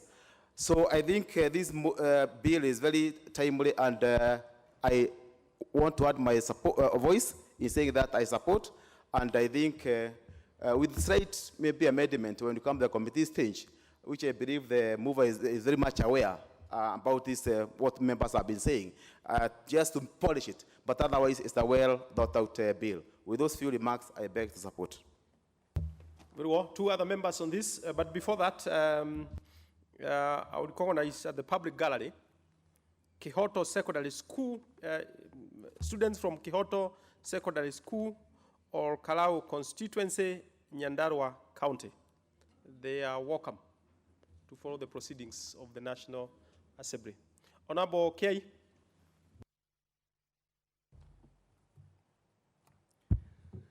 Thank you, Mr. Speaker. I stand to support this very dynamic amendment proposed by Honorable Member Mother Wangari. Mr. Speaker, I know the process of adoption in Kenya, and it can be very, very, very tedious. And these kids that are usually abandoned by some other, a part of the members of the society, need love, they also need attention, they also need that warmth to belong to a certain family. And what this amendment is doing is to give exactly that. In a situation whereby, in a natural birth, we always ensure that the kid and the mother and the parents have enough time to bond. We should extend the same to those parents who are ready to adopt such kids. Mr. Speaker, it is also important to note that in Kenya, very, very many kids are being abandoned day in, day out. And therefore, it is important also for those families that may be able to cater for such kids to provide them with an enabling environment, be it by way of legislation or otherwise, to ensure that we encourage those who can be able to do that and do it smoothly. Adoption also is a factor that encourages those families that may not be able to get kids through a natural method, either because of some biological defect or otherwise, or because maybe we have a dynamic society that believes that adoption is the best method of having kids. So it should be looked at from a different angle to ensure and encourage those who may want to go that alternative route to have it. Mr. Speaker, once you adopt a new kid, once you have that kid in the family, it means that these are two different human beings. And in a situation whereby it's a natural birth, there is always that blood attraction. These are two individuals from different backgrounds, from different blood lineage. And therefore, it is important that we give them enough time to bond. Indeed, Mr. Speaker, I would request the honorable member, mother, perhaps you should have put 6 months to give the two people, the mother, the father, and maybe the adopted kid, enough and sufficient time to bond. So I know many of the children's home and orphanages are doing some good work in trying to give them some nest where they can experience that human warmth. But there are some others that are doing business using those innocent souls. And therefore, when we find a situation whereby a different human being is ready to adopt such a kid, then the more reason why we should have very positive laws that encourage them to do this. By doing what the amendment is trying to do, we are trying to give these new ones a new lease of life. And once they have a new home, they will now be able to grow in a normal family life that is envisaged in law and in the Bible. So I stand to support, and I want to encourage the honorable member that maybe she pushes this from 3 months to 6 months. I support. On that, Honorable Gishui.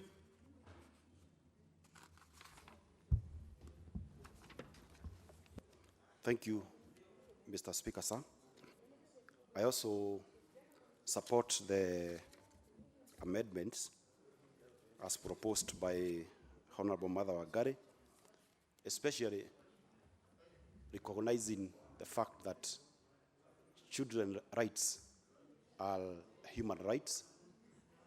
And as you look into the process of adoption, you are aware, I'm very aware that there are several procedures that are undertaken before a certificate is issued. And bonding between the child who is adopted and the mother and the father, that is a right that is recognized at the international instruments. I can cite several rights of the child, especially the Convention on the Rights of the Child. That is 1989 Convention. And one of the rights that are enshrined in that particular instrument is the right to association with both parents. And there are also several other instruments, like the Geneva Declaration of the Rights of the Child. That is the 1924. All those recognizes the rights of the child, and especially to this adopted child who has been given new lease of life. It is very important to have time to bond between the adopting parent, and as has been proposed, I would also encourage and propose that that period should be enlarged to give ample time between the child and the mother, so that the child can have time to realize and enjoy those rights as recognized by the one or another instrument, that is the Universal Declaration of the Rights of the Child, that is 1948. Looking at Article 25(2),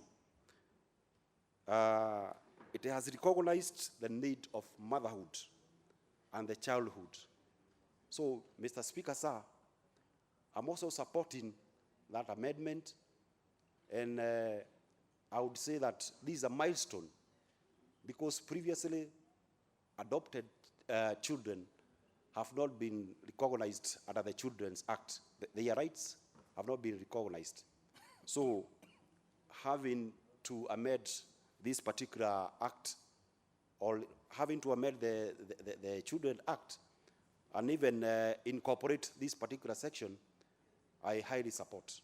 Thank you, Mr. Speaker, sir. Should we have one more member who has registered late interest on this? Then we bring a closure. Is Honorable Kello. I thank you, Mr. Speaker, for giving me this opportunity. I rise also in the same breath to put more weight on this amendment bill by so supporting it. Mr. Speaker, no one chooses where to be born. If we had that latitude, I would have chosen to be born within the president's family. But I ended up being where I am because I had absolutely no choice. And therefore, issues pertaining to adoption and the circumstances around it are so important that if one is in a desperate need to be adopted as a child, that we have to put a level playing field for this to occur, particularly children born within Kenya, brought up in Kenya, and have to be adopted in Kenya. I am very pleased that 2 weeks ago, the government of the Republic of Kenya did apply brakes on foreign adoption because we understand certain times the conditions our children have to go through when adopted by foreigners. Some of them carry out adoption as a way of carrying out child trafficking.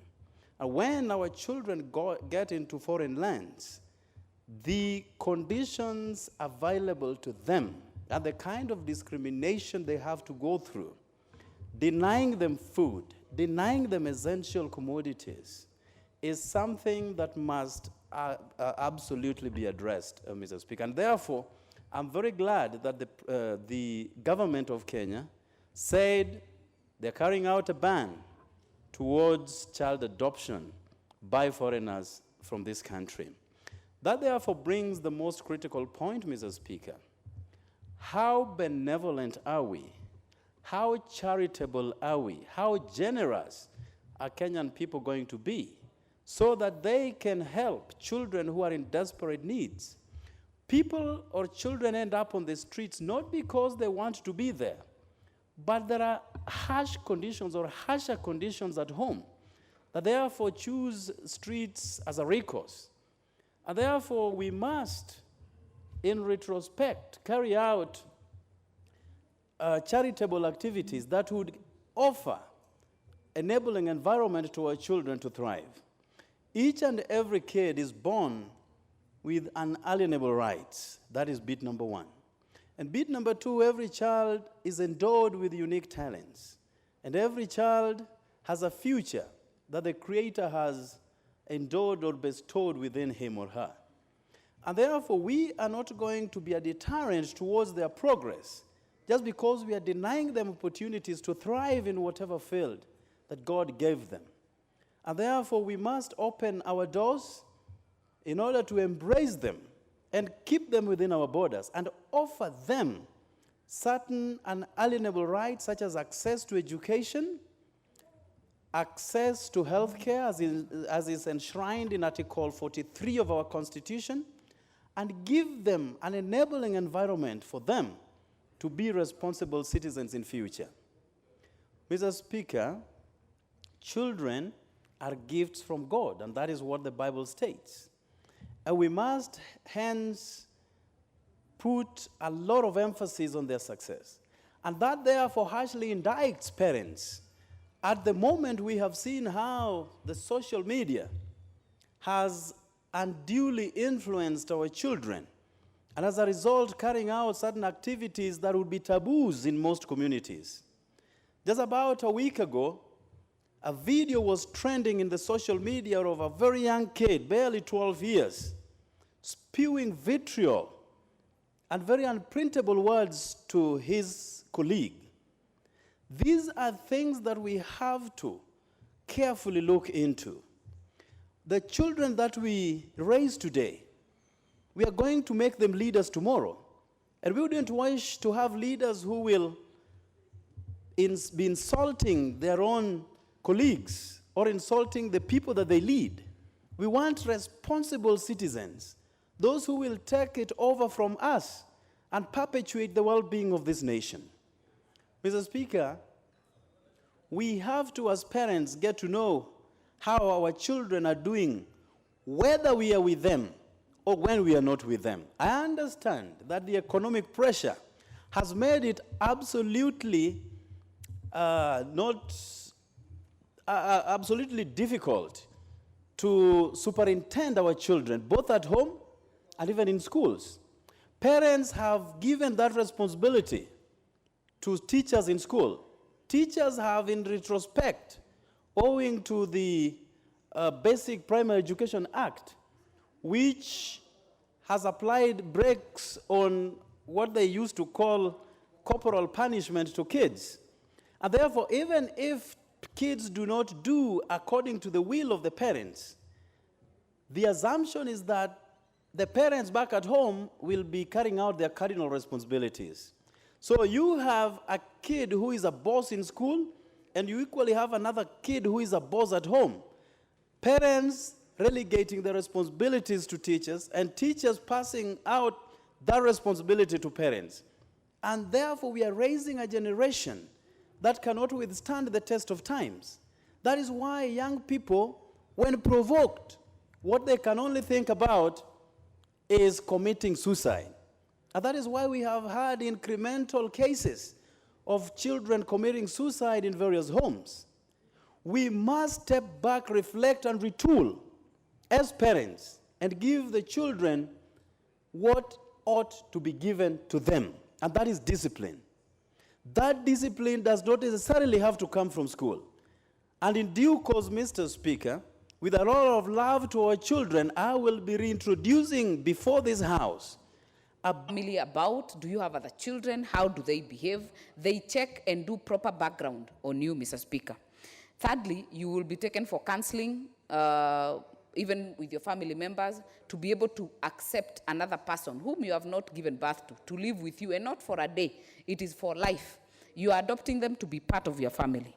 Mr. Speaker, after that, there will be a case committee. And that case committee, Mr. Speaker, will now decide from what they have found, from the counselor's report, from the social worker's report, are you fit to be a parent? And that, Mr. Speaker, gives not only to the foreigners, even the locals have to go through the system. And I say that because I know the ministry or the government has given that ban, and it was not just recent, it was done since 2015. And Mr. Speaker, I want to clarify and say it's not just foreigners who are unfit to be parents. Sometimes we have Kenyans who are also unfit to be parents. So it's not, it cannot be a blanket condemnation that since they are foreigners, they will harass or they will abuse the children. Even Kenyans can be part of that. It really has to be a decision that has to be taken by the case committee. They will decide whether you can take that child. Mr. Speaker, where this pre-adoptive leave becomes very crucial, is at the point where you are placed with a child. The certificate has been given and you're placed with a child. They require you to have a continuous staying with that child of 3 months. Mr. Speaker, I have lived in Eastlands, in this town. If you live in Umoja, where I used to stay at one point after my university, if you lived in Umoja, you have a job you come to at 8 in town. You have to leave Umoja at 5 or 5:30. And you have to come back at 10 because of the traffic, because of the hustle and bustle of this city. If you are being assessed on how you can stay with these children by that 3 months, you surely will not qualify because you are not there. The social worker will come to your house. They will not see how you stay with that child because you don't have what others, like ourselves who give birth naturally, Mr. Speaker, have a maternity leave. And Mr. Speaker, I listened to Honorable Otiende Amolo and I hear his reservations, even with a cuckoo danger. But I want to also clarify that even if you get a child every year, like Akuku Danger used to do. The woman will still get 3 months maternity leave, regardless of whether they got another one last year. They will still qualify for that maternity leave. They will still qualify for paternity leave of 2 weeks because it is in the law. But this adoptive leave, Mr. Speaker, is not there. And that is why it is very critical that we introduce it and make sure that the Article 53 of the Constitution that gives the rights to children, the right for protection, the right to an education, the right to parental guidance, the right for proper guidance in their growing up, Mr. Speaker. So I have taken a bit of the proposed amendments to what I've proposed, and I want to thank the Committee of Labor. They also scrutinized this bill. They called for public participation. I know many people came and gave their views. There are also suggestions that 3 months is a long time, but I also felt that we need not. Article 53 of the Constitution, which is the supreme law of the land, does not discriminate against a biological child or an adopted child. And I know I've been asked a question, why do you care? You have your own children, why do you care? And I want to say, Mr. Speaker, I have met people who are adopting, and you're given the certificate today, and lawyers like Munene can tell you that. Sometimes you're not even ready, and you're told, come for your baby tomorrow from a children's home. You have not even set up your house, you have not prepared, you have not gotten a nanny, and unlike a biological child, at least you have 9 months to plan. This one comes anytime because that process is quite tedious. It can just be told you come for the certificate or come for the baby tomorrow. So you don't have enough time to plan, and it sends you to a confusion. And I've seen so many parents suffer. And people who would want to adopt, look at their employer, it's actually left to the employer to think, can I give you 2 weeks, can I give you a day? Some will give you 1 week, some will give you a month, some will give you 0. Whether that baby is 3 weeks, whether that baby is 3 months, whether that baby is 1 year. So I hope that we'll be able to get a consensus during third reading. I've seen the proposal of having an age variance, that we don't just leave it open, we limit it to 1 year and below, which is very critical because I've seen people adopt 3 months, and by law, Mr. Speaker, any child who has gotten to 6 weeks can be up for adoption, Mr. Speaker. So I hope we will be able to bring those amendments at the right time. But I want to thank all the members. I take the concern by Honorable Mushira, Honorable KJ of Dagoretti South, who actually spoke last time, and they brought out the issue of discrimination. It was also brought up by Honorable Tiende Amolo, the issue of discrimination between men and women, but I was trying to mirror it with what we have already today in existence under Article 29 of the Employment or the Parent Act. And had been explained by Honorable Millie Odhiambo, there are those also natural gifts or natural roles that have been given to the women who are giving birth, and that is why they were given 3 months and not 3 months for both. But this being an adoption process, Mr. Speaker, we may be able to look at equalizing it, because men also adopt.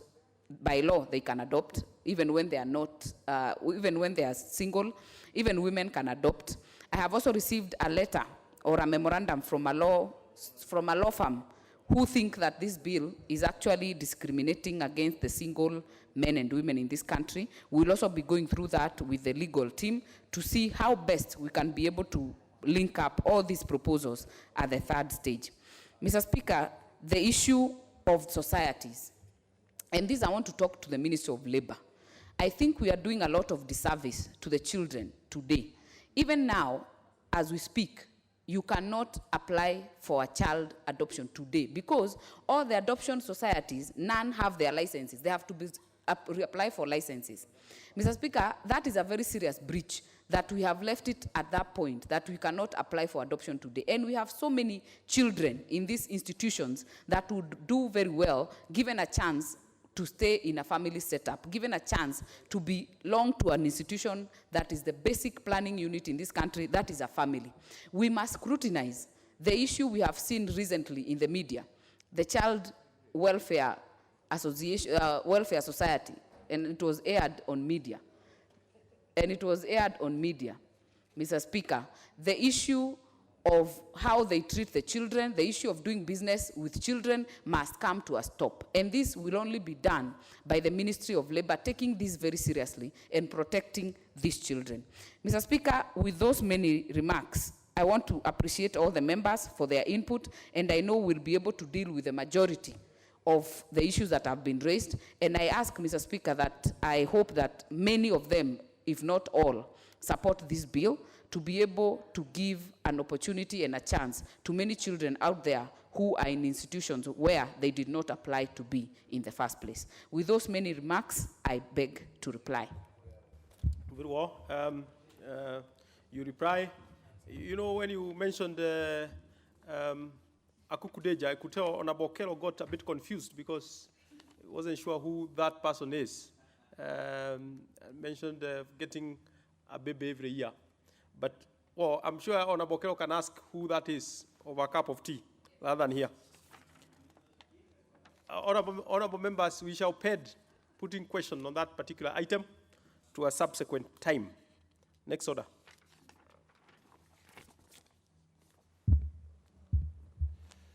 Order number 11, the Anti-Corruption and Economic Crimes Amendment Bill, National Assembly Bill number 6 of 2019, second reading. Honorable Didi Nyoro. Honorable Didi Nyoro, for the second time, is not there. I am aware that he had part moved. He had part moved this particular bill. He had not concluded actually moving this particular bill. I remember last Wednesday, we dropped it. Now this is the second time this is being dropped. Probably the second and the last, because clearly, if this was done last week and it was dropped from the order paper, came up again today and is being dropped, courtesy of his absence, he could be somewhere in official duty, but it is good to communicate. Yes, what is it, Honorable Kelo? What's out of order? I thank you, Mr. Speaker. Mr. Speaker, this is a house of rules and traditions. And the office of the clerk will always inform any member with a pending bill to be discussed about his availability. And this is the second time that this honorable member is absconding his duty. We need to completely drop this bill and focus on most important issues. If he's a member of Tanga, then let's give him time to Tanga and concentrate on most important things. I thank you, Mr. Speaker. Order, Honorable Kelo.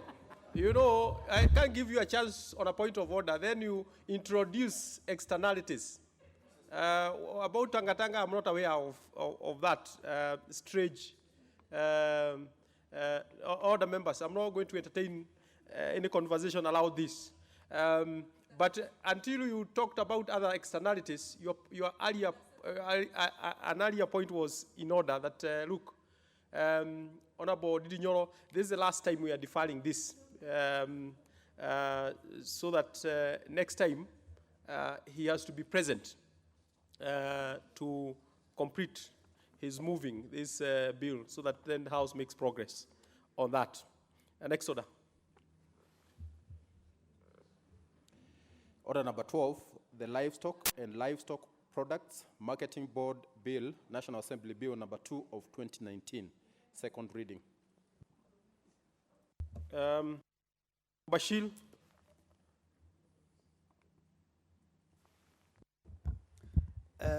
Thank you, Honorable Speaker. I'm also aware that, and just been advised that the Agriculture Committee has not tabled its report.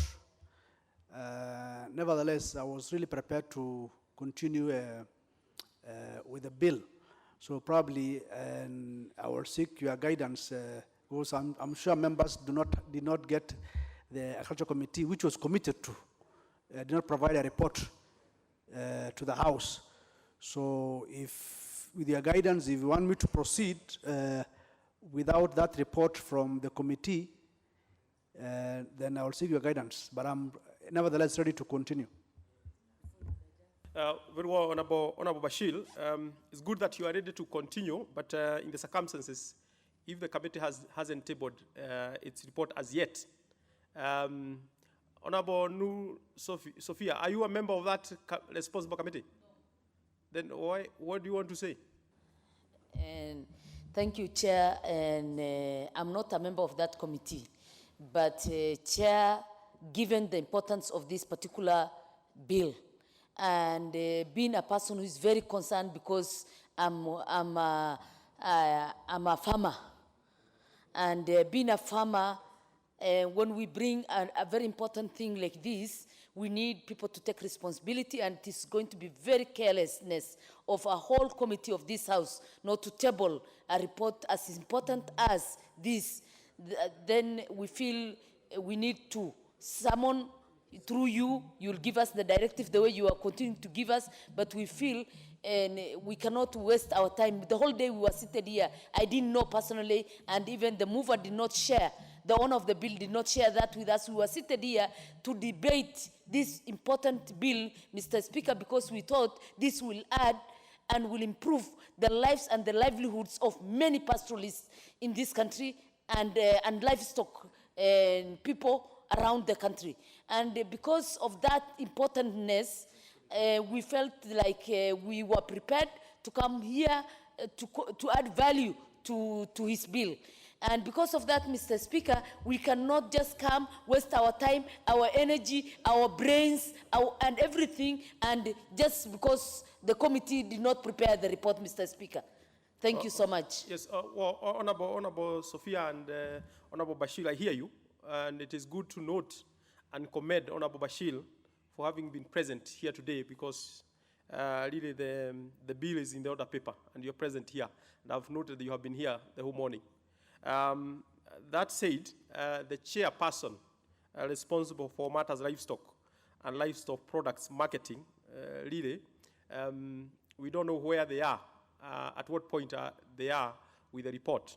I would direct that on or before Wednesday next week, the chair must give an update. If not table, must give an update to this House where that report is, so that then Honorable Bashir, you're able to organize yourself. And if there is any intervention at that point, that will be entertained. So the Honorable Chair, on or before Wednesday, preferably this afternoon or Tuesday, but not after Wednesday, should give an update, an update of where the report is, and even better still, table the report. Next order. Order number 13, motion. Review of the mandatory retirement age in the public service. Honorable Charles Jagua Kanyi. Honorable Charles Jagua Kanyi isn't in the House. There isn't any update on where he is. I'm not sure whether he knew, or he ought to have known, that motion is actually in the order paper, so he should have been here. That matter is, what is it, Honorable Sotsi? Do you have brief to move on his behalf?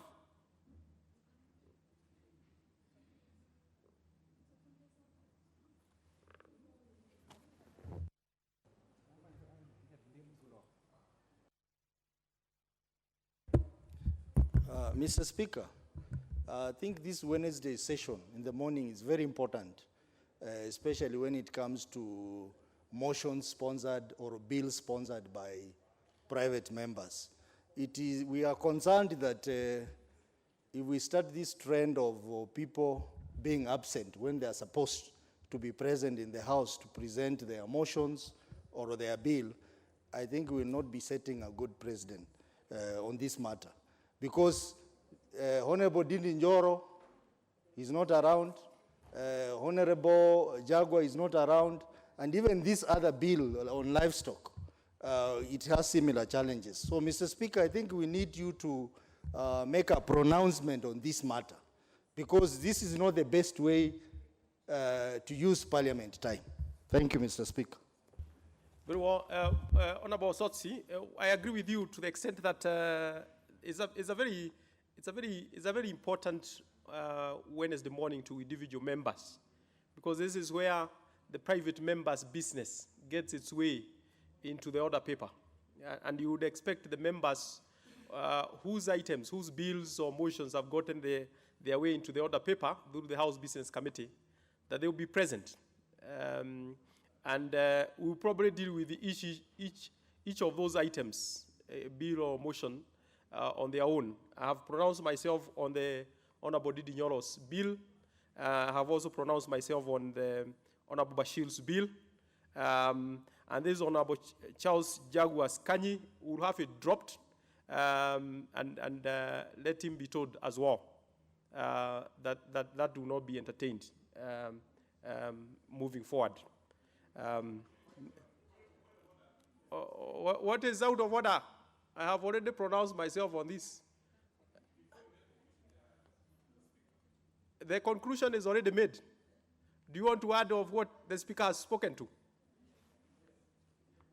You want to add what the speaker has said? Why would you want to add, Honorable Member? 1 minute. What do you want to say? Thank you, Mr. Speaker. Not only that I want to be given time to add what you had mentioned earlier, Mr. Speaker. These motions, Mr. Speaker, are so important that if passed and finally comes to this floor as a bill, it will assist the farmers back in the villages, Mr. Speaker.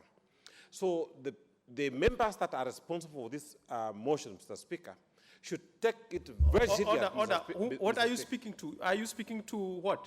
On the livestock and livestock products? Yes. That is gone. I had already pronounced myself on that. It's not to say what you are saying is not important. It is actually important. And I had pronounced myself into that. We are now in order 13. So you actually, the line you are taking is actually what I spoke about. And I have given a direction, and I'm sure you get what direction I've given. A firm direction, allow that bill. I agree with you, it's important. But I have already pronounced myself onto that. Other members, we must make progress on that. Next order.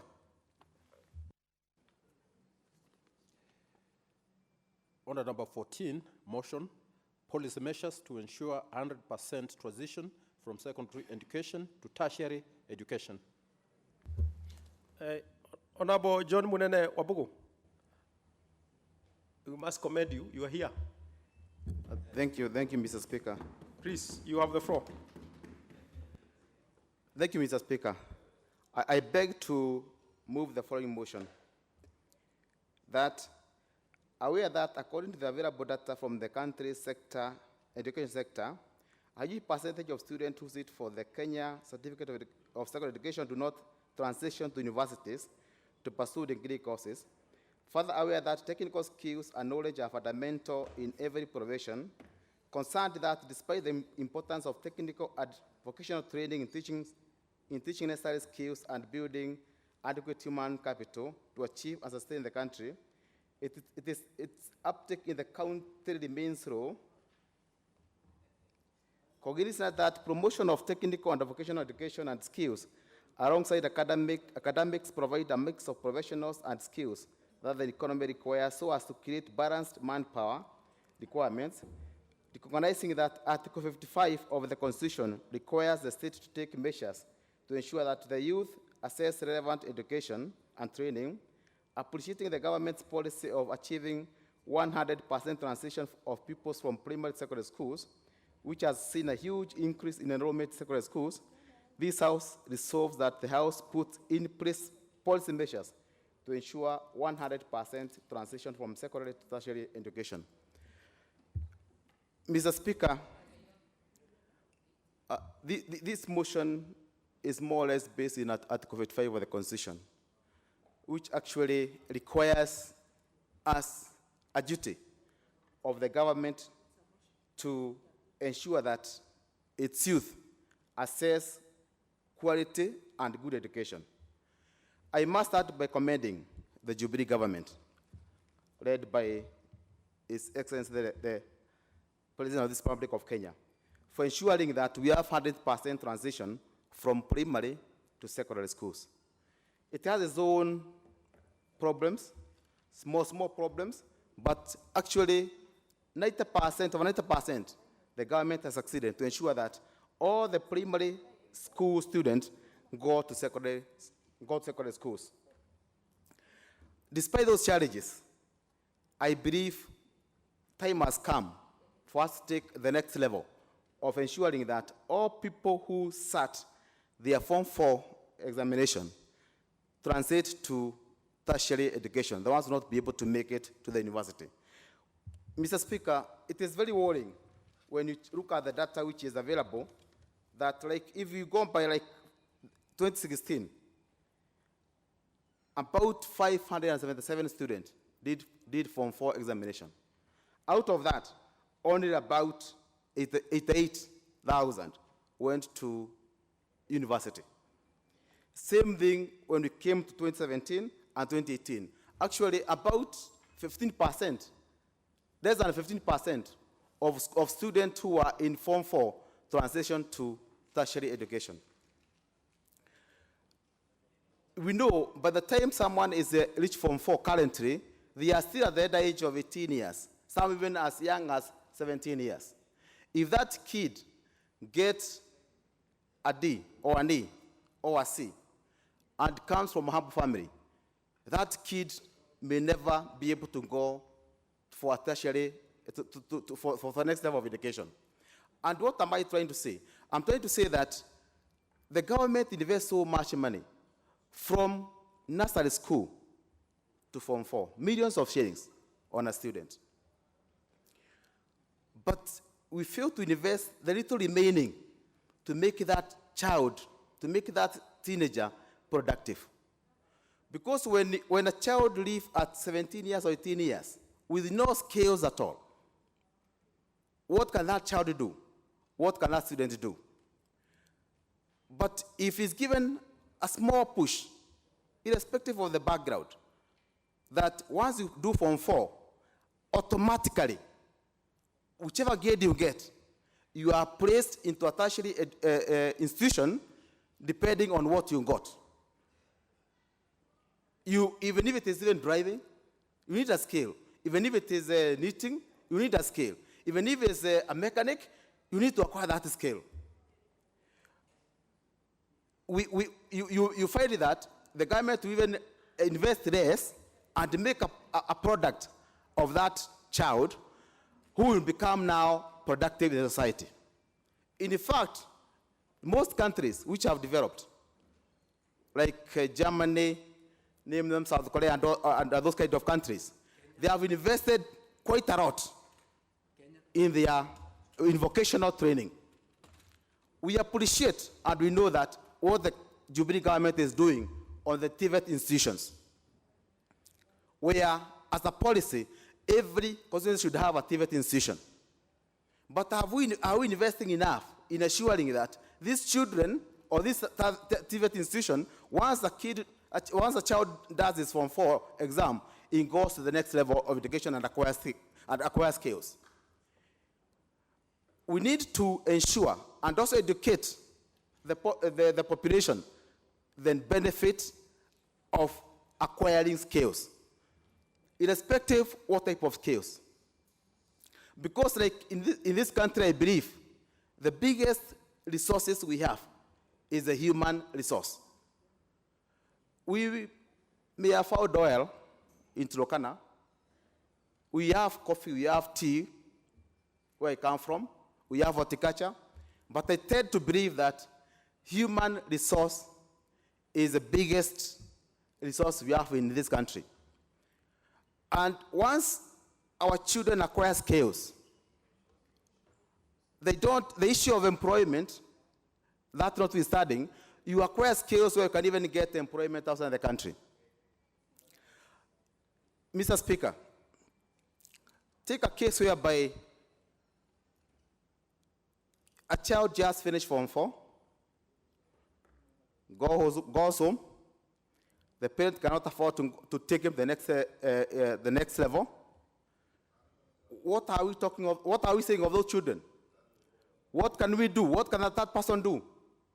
But if the government take it as a policy to naturally and by design also to ensure that the minute you do your Form 4, you must go to the next level, irrespective of what you got. This country, I believe, will be going for massive takeoff. We are talking of the big four. Manufacturing. In manufacturing, you require skills. In all types of manufacturing, whether automobiles, whether in the industries, you always require skills. In fact, I think the university education is overrated. And I think we need to have a mind shift from emphasizing that for a kid to succeed in life, for a person to succeed in life, you must acquire university education. And that is where we go wrong as a country. That there is a gap from secondary to university. There is a very big gap because we need the technical people to fill that gap. Unfortunately, we are, as a country or as a society, people tend to think that if you fail in Form 4, or you get a D, you get an E, you cannot be productive, which is wrong. Let it be a situation whereby there is no failure. Whatever you get is what God has given you. But you can be productive in other areas, especially if you are given that opportunity to acquire those technical skills.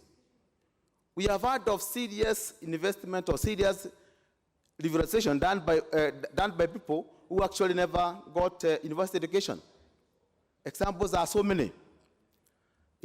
People who have come up with innovations, yet they never went to university. So it is it's a noble idea. And people may ask, or Kenyans may ask, where are these resources going to come from? How are we going to achieve this? First, we must run by, if the government was able to achieve 100% transition from primary to secondary, it's also doable. We can be able to manage 100% transition from secondary to tertiary institutions. Maybe a course of 6 months, 1 year, 3 years, which can give you opportunity to earn your own money and make a living. How costly it is? It may be costly, but is it costly enough for government not to invest in it? Having invested with a child or with a student from nursery to Form 4. If we need to take our money, the best place to take our money is in education, is in training our youth, so that those youth are equipped with technical skills which can make them earn a living and also support the graduate from the universities. How much money, we may ask ourselves, we need to invest? It is not too much considering the corruption in this country. If you are able to tame the corruption, if you're able to tame the wastage, I believe we can have enough money to put in the education sector, which is investing in the youth, in the future of this country. It is very important and good for a country to have an educated populace, where everybody is educated and is doing something meaningful with his life.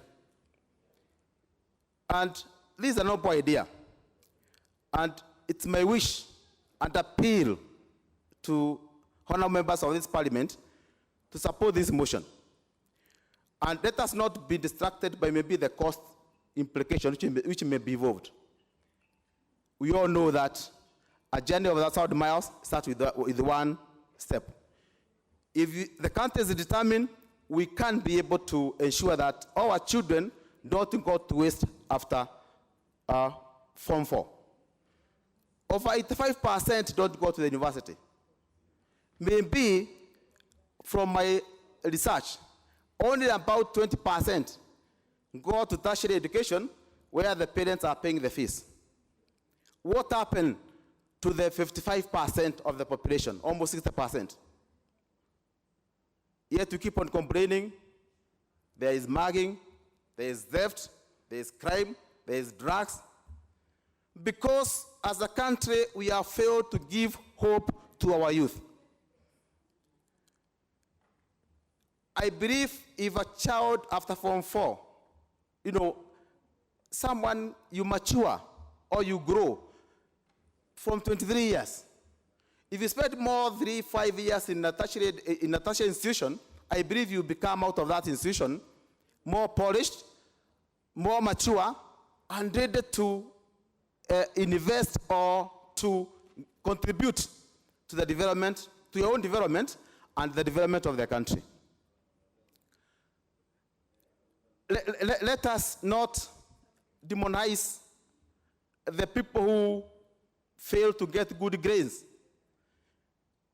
You got an E, you are branded as a failure. You got a D, even small or even institution like maybe police force cannot take you. They are saying D+ and above. But if you are given some skills, if you are trained, you end up being even more important or even more productive than that person who got a B or an A. That's not to say that I was an A student. So that is not to say I don't appreciate people who get C and at B's and C+. But as a society, as a community, as a nation, let us know that we need each other. That A student requires that E student. And if we support that E student, because I believe every person was born with a God gift, and you may not be very much blessed academically, but in terms of practical skills, practical ventures, you are well blessed. But if you're not given an opportunity to exhaust or to exhibit, or an opportunity for you to know you are right, you may not discover your talent. Take it this way. By the time someone is in Form 4, you say, I want to be a lawyer, I want to be an engineer, I want to be a doctor, and all that. But no one say, I want to be a technician in a laboratory. So if when you do Form 4, you are not given that chance to move on, you may not discover your talent. You may never discover your skills. And great countries, great communities come up not because of the cream of the society, but the manner in which they have been able to take care of where the mass is. And where the majority is actually, from the analysis I've just said, about 15% only make it to university, it means majority of our people, majority of Kenyans, they actually in that middle level, even when you come in terms of education. So what we need to do is to ensure that we nurture those people who don't make it to the university and make them productive and make them have skills which will make them earn their own life. Mr. Speaker, I think the motion is self-explanatory.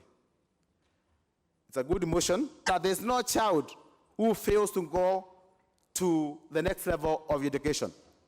Because we have TVET institutions, which you be me witness, some of them, they have no enrollment. Some of them, they have as low as 100 students, 50 students. Let us, these structures which are being constructed, they are being constructed that can be filled with the students, with the pupils. But without a policy to answer that, it will be just a mirage, and you may not achieve that. With those few remarks, Mr. Speaker, I call upon my friend, Honorable Kavinga Wachira Wadayo, to second this motion. Yes, Honorable Kabinga.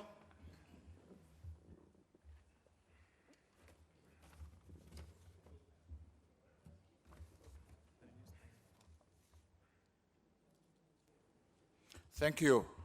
Thank you, Mr. Speaker.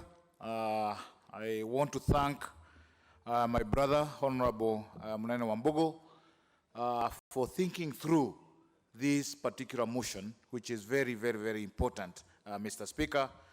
And also take note, Mr. Speaker, as speakers before me have alluded to, this particular session on Wednesdays we have motions that are very, very, very important, Mr. Speaker, but sometimes these motions are not taken seriously, and sometimes their implementation does not even take place, Mr. Speaker. This particular motion, which I want to second, Mr. Speaker, is very, very, very important. It's coming at a time when our country is struggling with unemployment in this country. So many of our youth are going without any livelihood, Mr. Speaker. We are talking of a time in our country when we want to bridge the gap between the haves and have-not. We are talking about bridging the gap between the rich and the poor, Mr. Speaker, and this can only be done if we have these the right policies that will ensure that every child in this country is given an opportunity to exploit its potential, Mr. Speaker, and this would come in different ways. As noted by the mover, Mr. Speaker, my friend Honorable Wambugu, only about 10 to 15% of our Form 4 candidates, Mr. Speaker, find themselves into our universities by way of getting C+ and above. That means, Mr. Speaker, about 85% of our Form 4 candidates come out without any opportunity to get into the universities. They find themselves in the wilderness. They start looking for opportunities. Some will be lucky to find themselves in unskilled employment, but some, Mr. Speaker, will not find those opportunities, and especially if they are coming from poor backgrounds. And this is why I'm looking at bridging the gap between the haves and have-nots in this country, and this motion comes in very handy, Mr. Speaker. The number of people who don't find opportunities after failing to get into universities, Mr. Speaker, most of them fall under the have-nots. And it's this group of people, Mr. Speaker, that we really want to look at. Mr. Speaker, we need a policy that will ensure that once our children do Form 4, they will either go to universities or they will go to the tertiary institutions that have been established in this country, Mr. Speaker, and we continue doing so, investing heavily, especially on TVETs, so that our children, Mr. Speaker, will end up in acquiring skills that will not only benefit them, but also benefit this country by way of availing services that are much needed, Mr. Speaker. If you go to a village today and you had an issue with your water, Mr. Speaker, you would hardly get plumbers who are well skilled out there who could come and attend to your services. And if you do, Mr. Speaker, you end up in paying heavily. By getting many more of our young men and women who are coming from Form 4 acquire skills, Mr. Speaker, we are putting this country in a high notch of services, all types of services, Mr. Speaker, that in a village you can quickly get somebody who has electrical skills, and in your house you will not struggle going to the nearby town, searching and looking for skills, Mr. Speaker, because these skills are literally available from where you are. All sectors, Mr. Speaker, require skills. And the only way we can fund those skills in this country, Mr. Speaker, is by ensuring that all our children who read Form 4 are given opportunity to pursue something that will be useful to the society, Mr. Speaker. Look at farming. I come from a rice growing area. We are today, Mr. Speaker, going without people who would support our farmers, extension officers. They are not there. Our county governments would have these skills if we are to transit our children from Form 4 to skills that would then come back and help, Mr. Speaker, to enhance our farming. And this is why I'm saying, Mr. Speaker, today, if you go to Moya, Mr. Speaker, you'll find our farmers struggling. There are no extension officers with the right skills. And if you have to acquire one, that person would be so expensive that our farmers will not even afford. Yet we have so many young men and women who are in the villages. If you went to some of the villages today, Mr. Speaker, in Mwea, and you wanted to gather 500 young men and women, you would do so in an hour. Meaning that these are people who have finished Form 4 and they are there. They do not know what to do next. They are just in the houses. They can come out of those houses anytime they are called upon. Mr. Speaker, if this group is given another opportunity, like to acquire skills on farming, and they are there in my constituency, available to farmers, probably this country would not even be importing a kilo of rice from outside, Mr. Speaker. But today we lack these skills.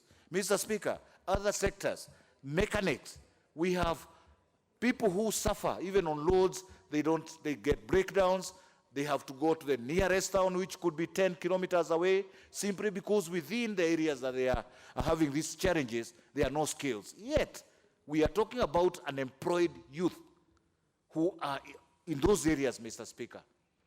By supporting what my colleague has brought in this House, a very important motion, Mr. Speaker, we are simply saying that we invest on policies that will in return give us services in this country, and the amount of funds that we put in those policies, Mr. Speaker, are far below the gains that we get from the services that we would get from a large number of people who are otherwise sitting idle out there, Mr. Speaker.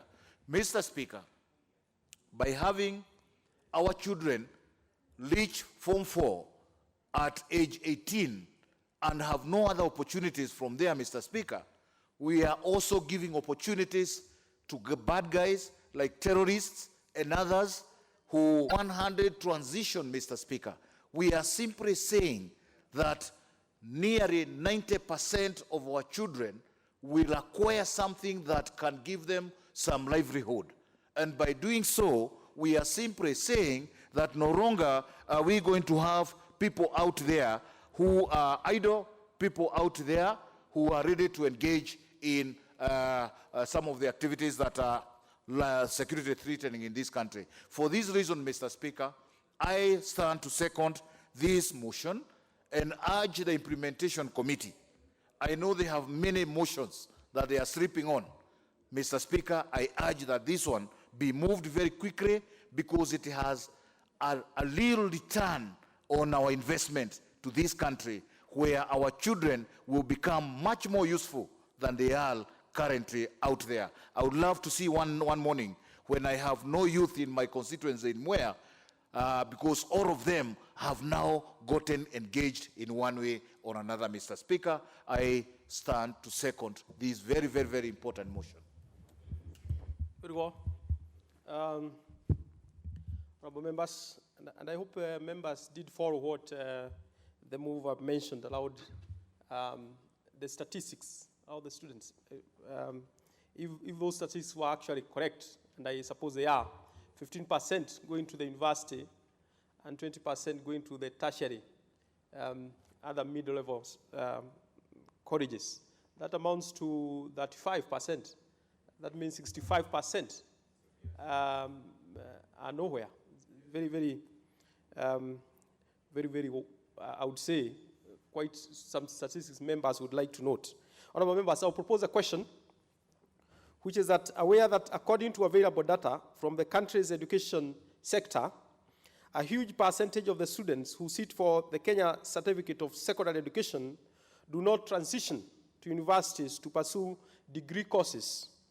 Further aware that technical skills and knowledge are fundamental in every profession, concerned that despite the importance of technical and vocational training in teaching necessary skills and building adequate human capital to achieve and sustain the country, its uptake in the country remains low, cognizance that promotion of technical and vocational education and skills alongside academics provides a mix of professionals and skills that the economy requires so as to create balanced manpower requirements. Recognizing that Article 55 of the Constitution requires the state to take measures to ensure that the youth access relevant education and training, appreciating the government's policy of achieving 100% transition of pupils from primary to secondary schools, which has seen a huge increase in enrollment in secondary schools. This House resolves that the government puts in place policy measures to ensure 100% transition from secondary to tertiary education. What's the intervention for Honorable Kimani Kuria? What is, was it? Thank you, Mr. Speaker. I'm raising on a point of order, according to our standing orders number 97.1, that we limit the discussion of this debate to 5 minutes per member, so that as many of us can get a chance to contribute to this great motion by the honorable member. Thank you, Mr. Speaker. Very well. Honorable members, the provision for this type of motion is 10 minutes. What Honorable Kimani Kuria is suggesting or seeking the concurrence of the House is that that provision or space be reduced from 10 minutes to 5 minutes. I would like to get the mood of the House on that. Honorable members, that the time allocated for each member to speak to this particular motion be reduced from 10 minutes to 5 minutes. Will as many as are of that opinion say aye? Aye. Will as many as are of the contrary opinion say nay? The ayes have it. So members, when you get a chance, you speak only for 5 minutes. Please organize your thoughts. And shall we start with Honorable Ali Adman, member for Lamu East.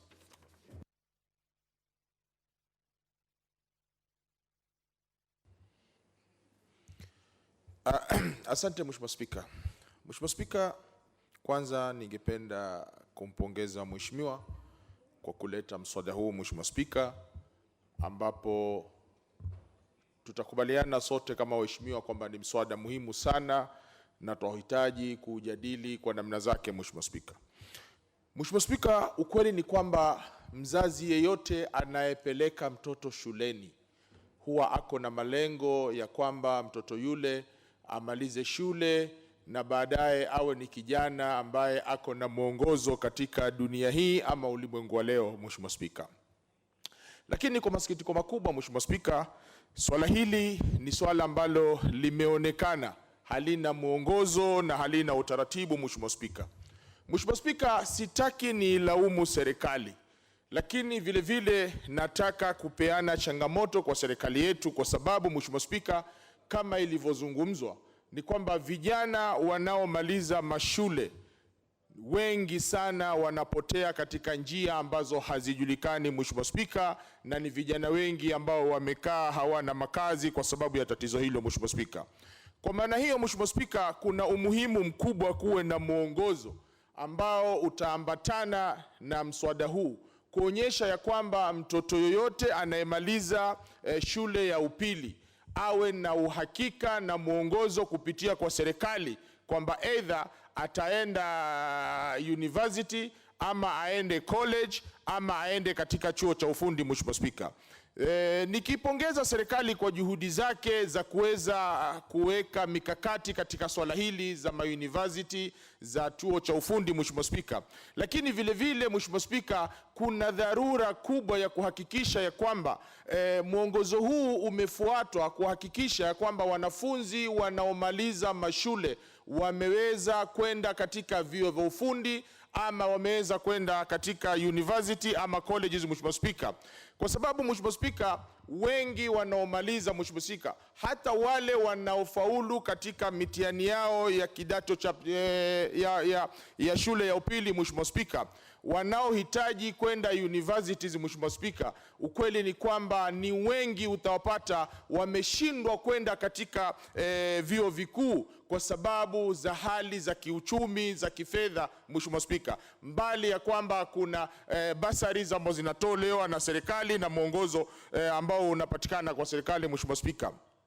Mheshimiwa Spika, itakuwa ni jambo la busara utaratibu huu uwe kila mmoja anaufahamu ya kwamba hakuna mtoto ambaye atakwenda shule ya upili na amalize na bila ya kupitia either university ama college ama vyuo vya ufundi. Mheshimiwa Spika, Mheshimiwa Spika, ni masikitiko makubwa kuona ya kwamba vijana wetu leo wengi hawana mwongozo katika hali hii, hawana makazi, hawana ujuzi na hawakusomea mengineo. Na hili sio kwa sababu ya pengine vijana hawa hawataki kufanya hivyo Mheshimiwa Spika, ni kwa sababu ya utaratibu wa serikali yetu na mipangilio ndio inawafanya vijana hawa wakose imani na wakose mwongozo katika jambo hili Mheshimiwa Spika.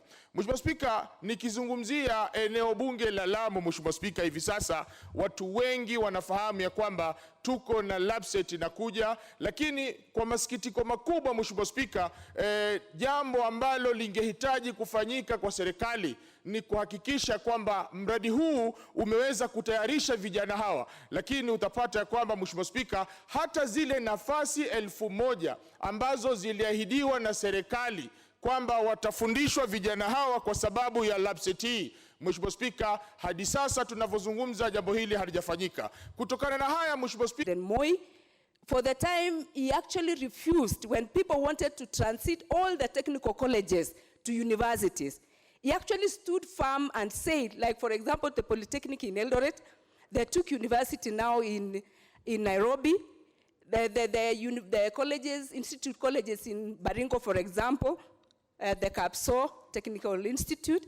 He said those technical institutes should remain so that it can cater for those people who are not able to proceed to higher level of learning. Mr. Speaker, sir, you know, for a very long time, this country has based everything on papers, and we've forgotten about our skills, which is the core business of this community. So it has been considered for a very long time that, Mr. Speaker, sir, people should have their degrees, they have their masters, and that is what has been favorite for a very long time, and such that people were running away from skillful jobs to white-collar jobs only. In my community, for example, Mr. Speaker, sir, we have technical institutes that are alive, that have everything, they have equipment, but unfortunately, many of them are wasted because our youth are not actually enrolling themselves to those colleges. Mr. Speaker, sir, it's high time for this House and even the community at large to make it a compulsory that the community and the youth do not idle around. We encourage them by all means, even giving bursaries, to go to institutes so that they don't feel wasted in life. For those few remarks, Mr. Speaker, sir, I beg to support. We shall have Honorable Kitayama Maisori.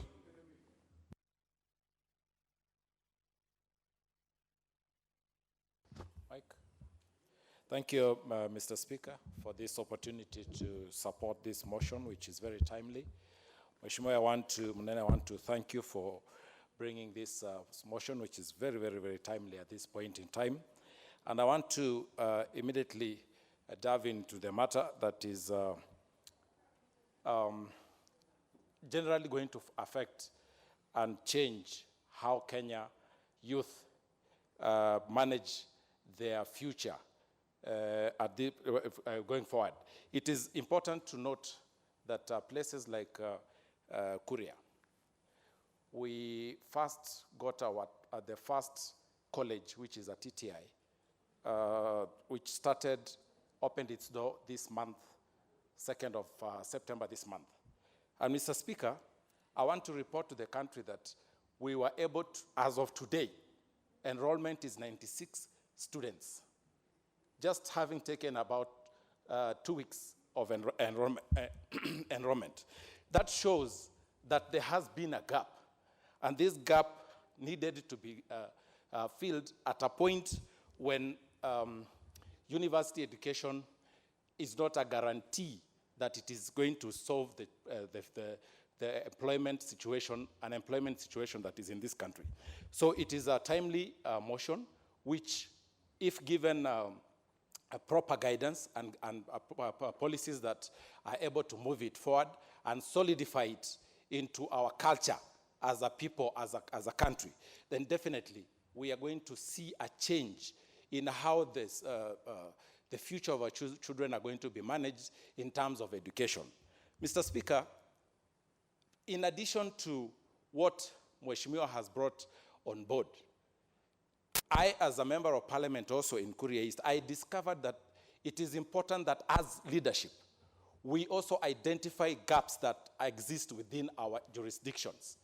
For example, the move by government again to enable each constituency to have a KMTC college is again an additional advantage that again sorts that gap that existed between secondary school and university, Mr. Speaker.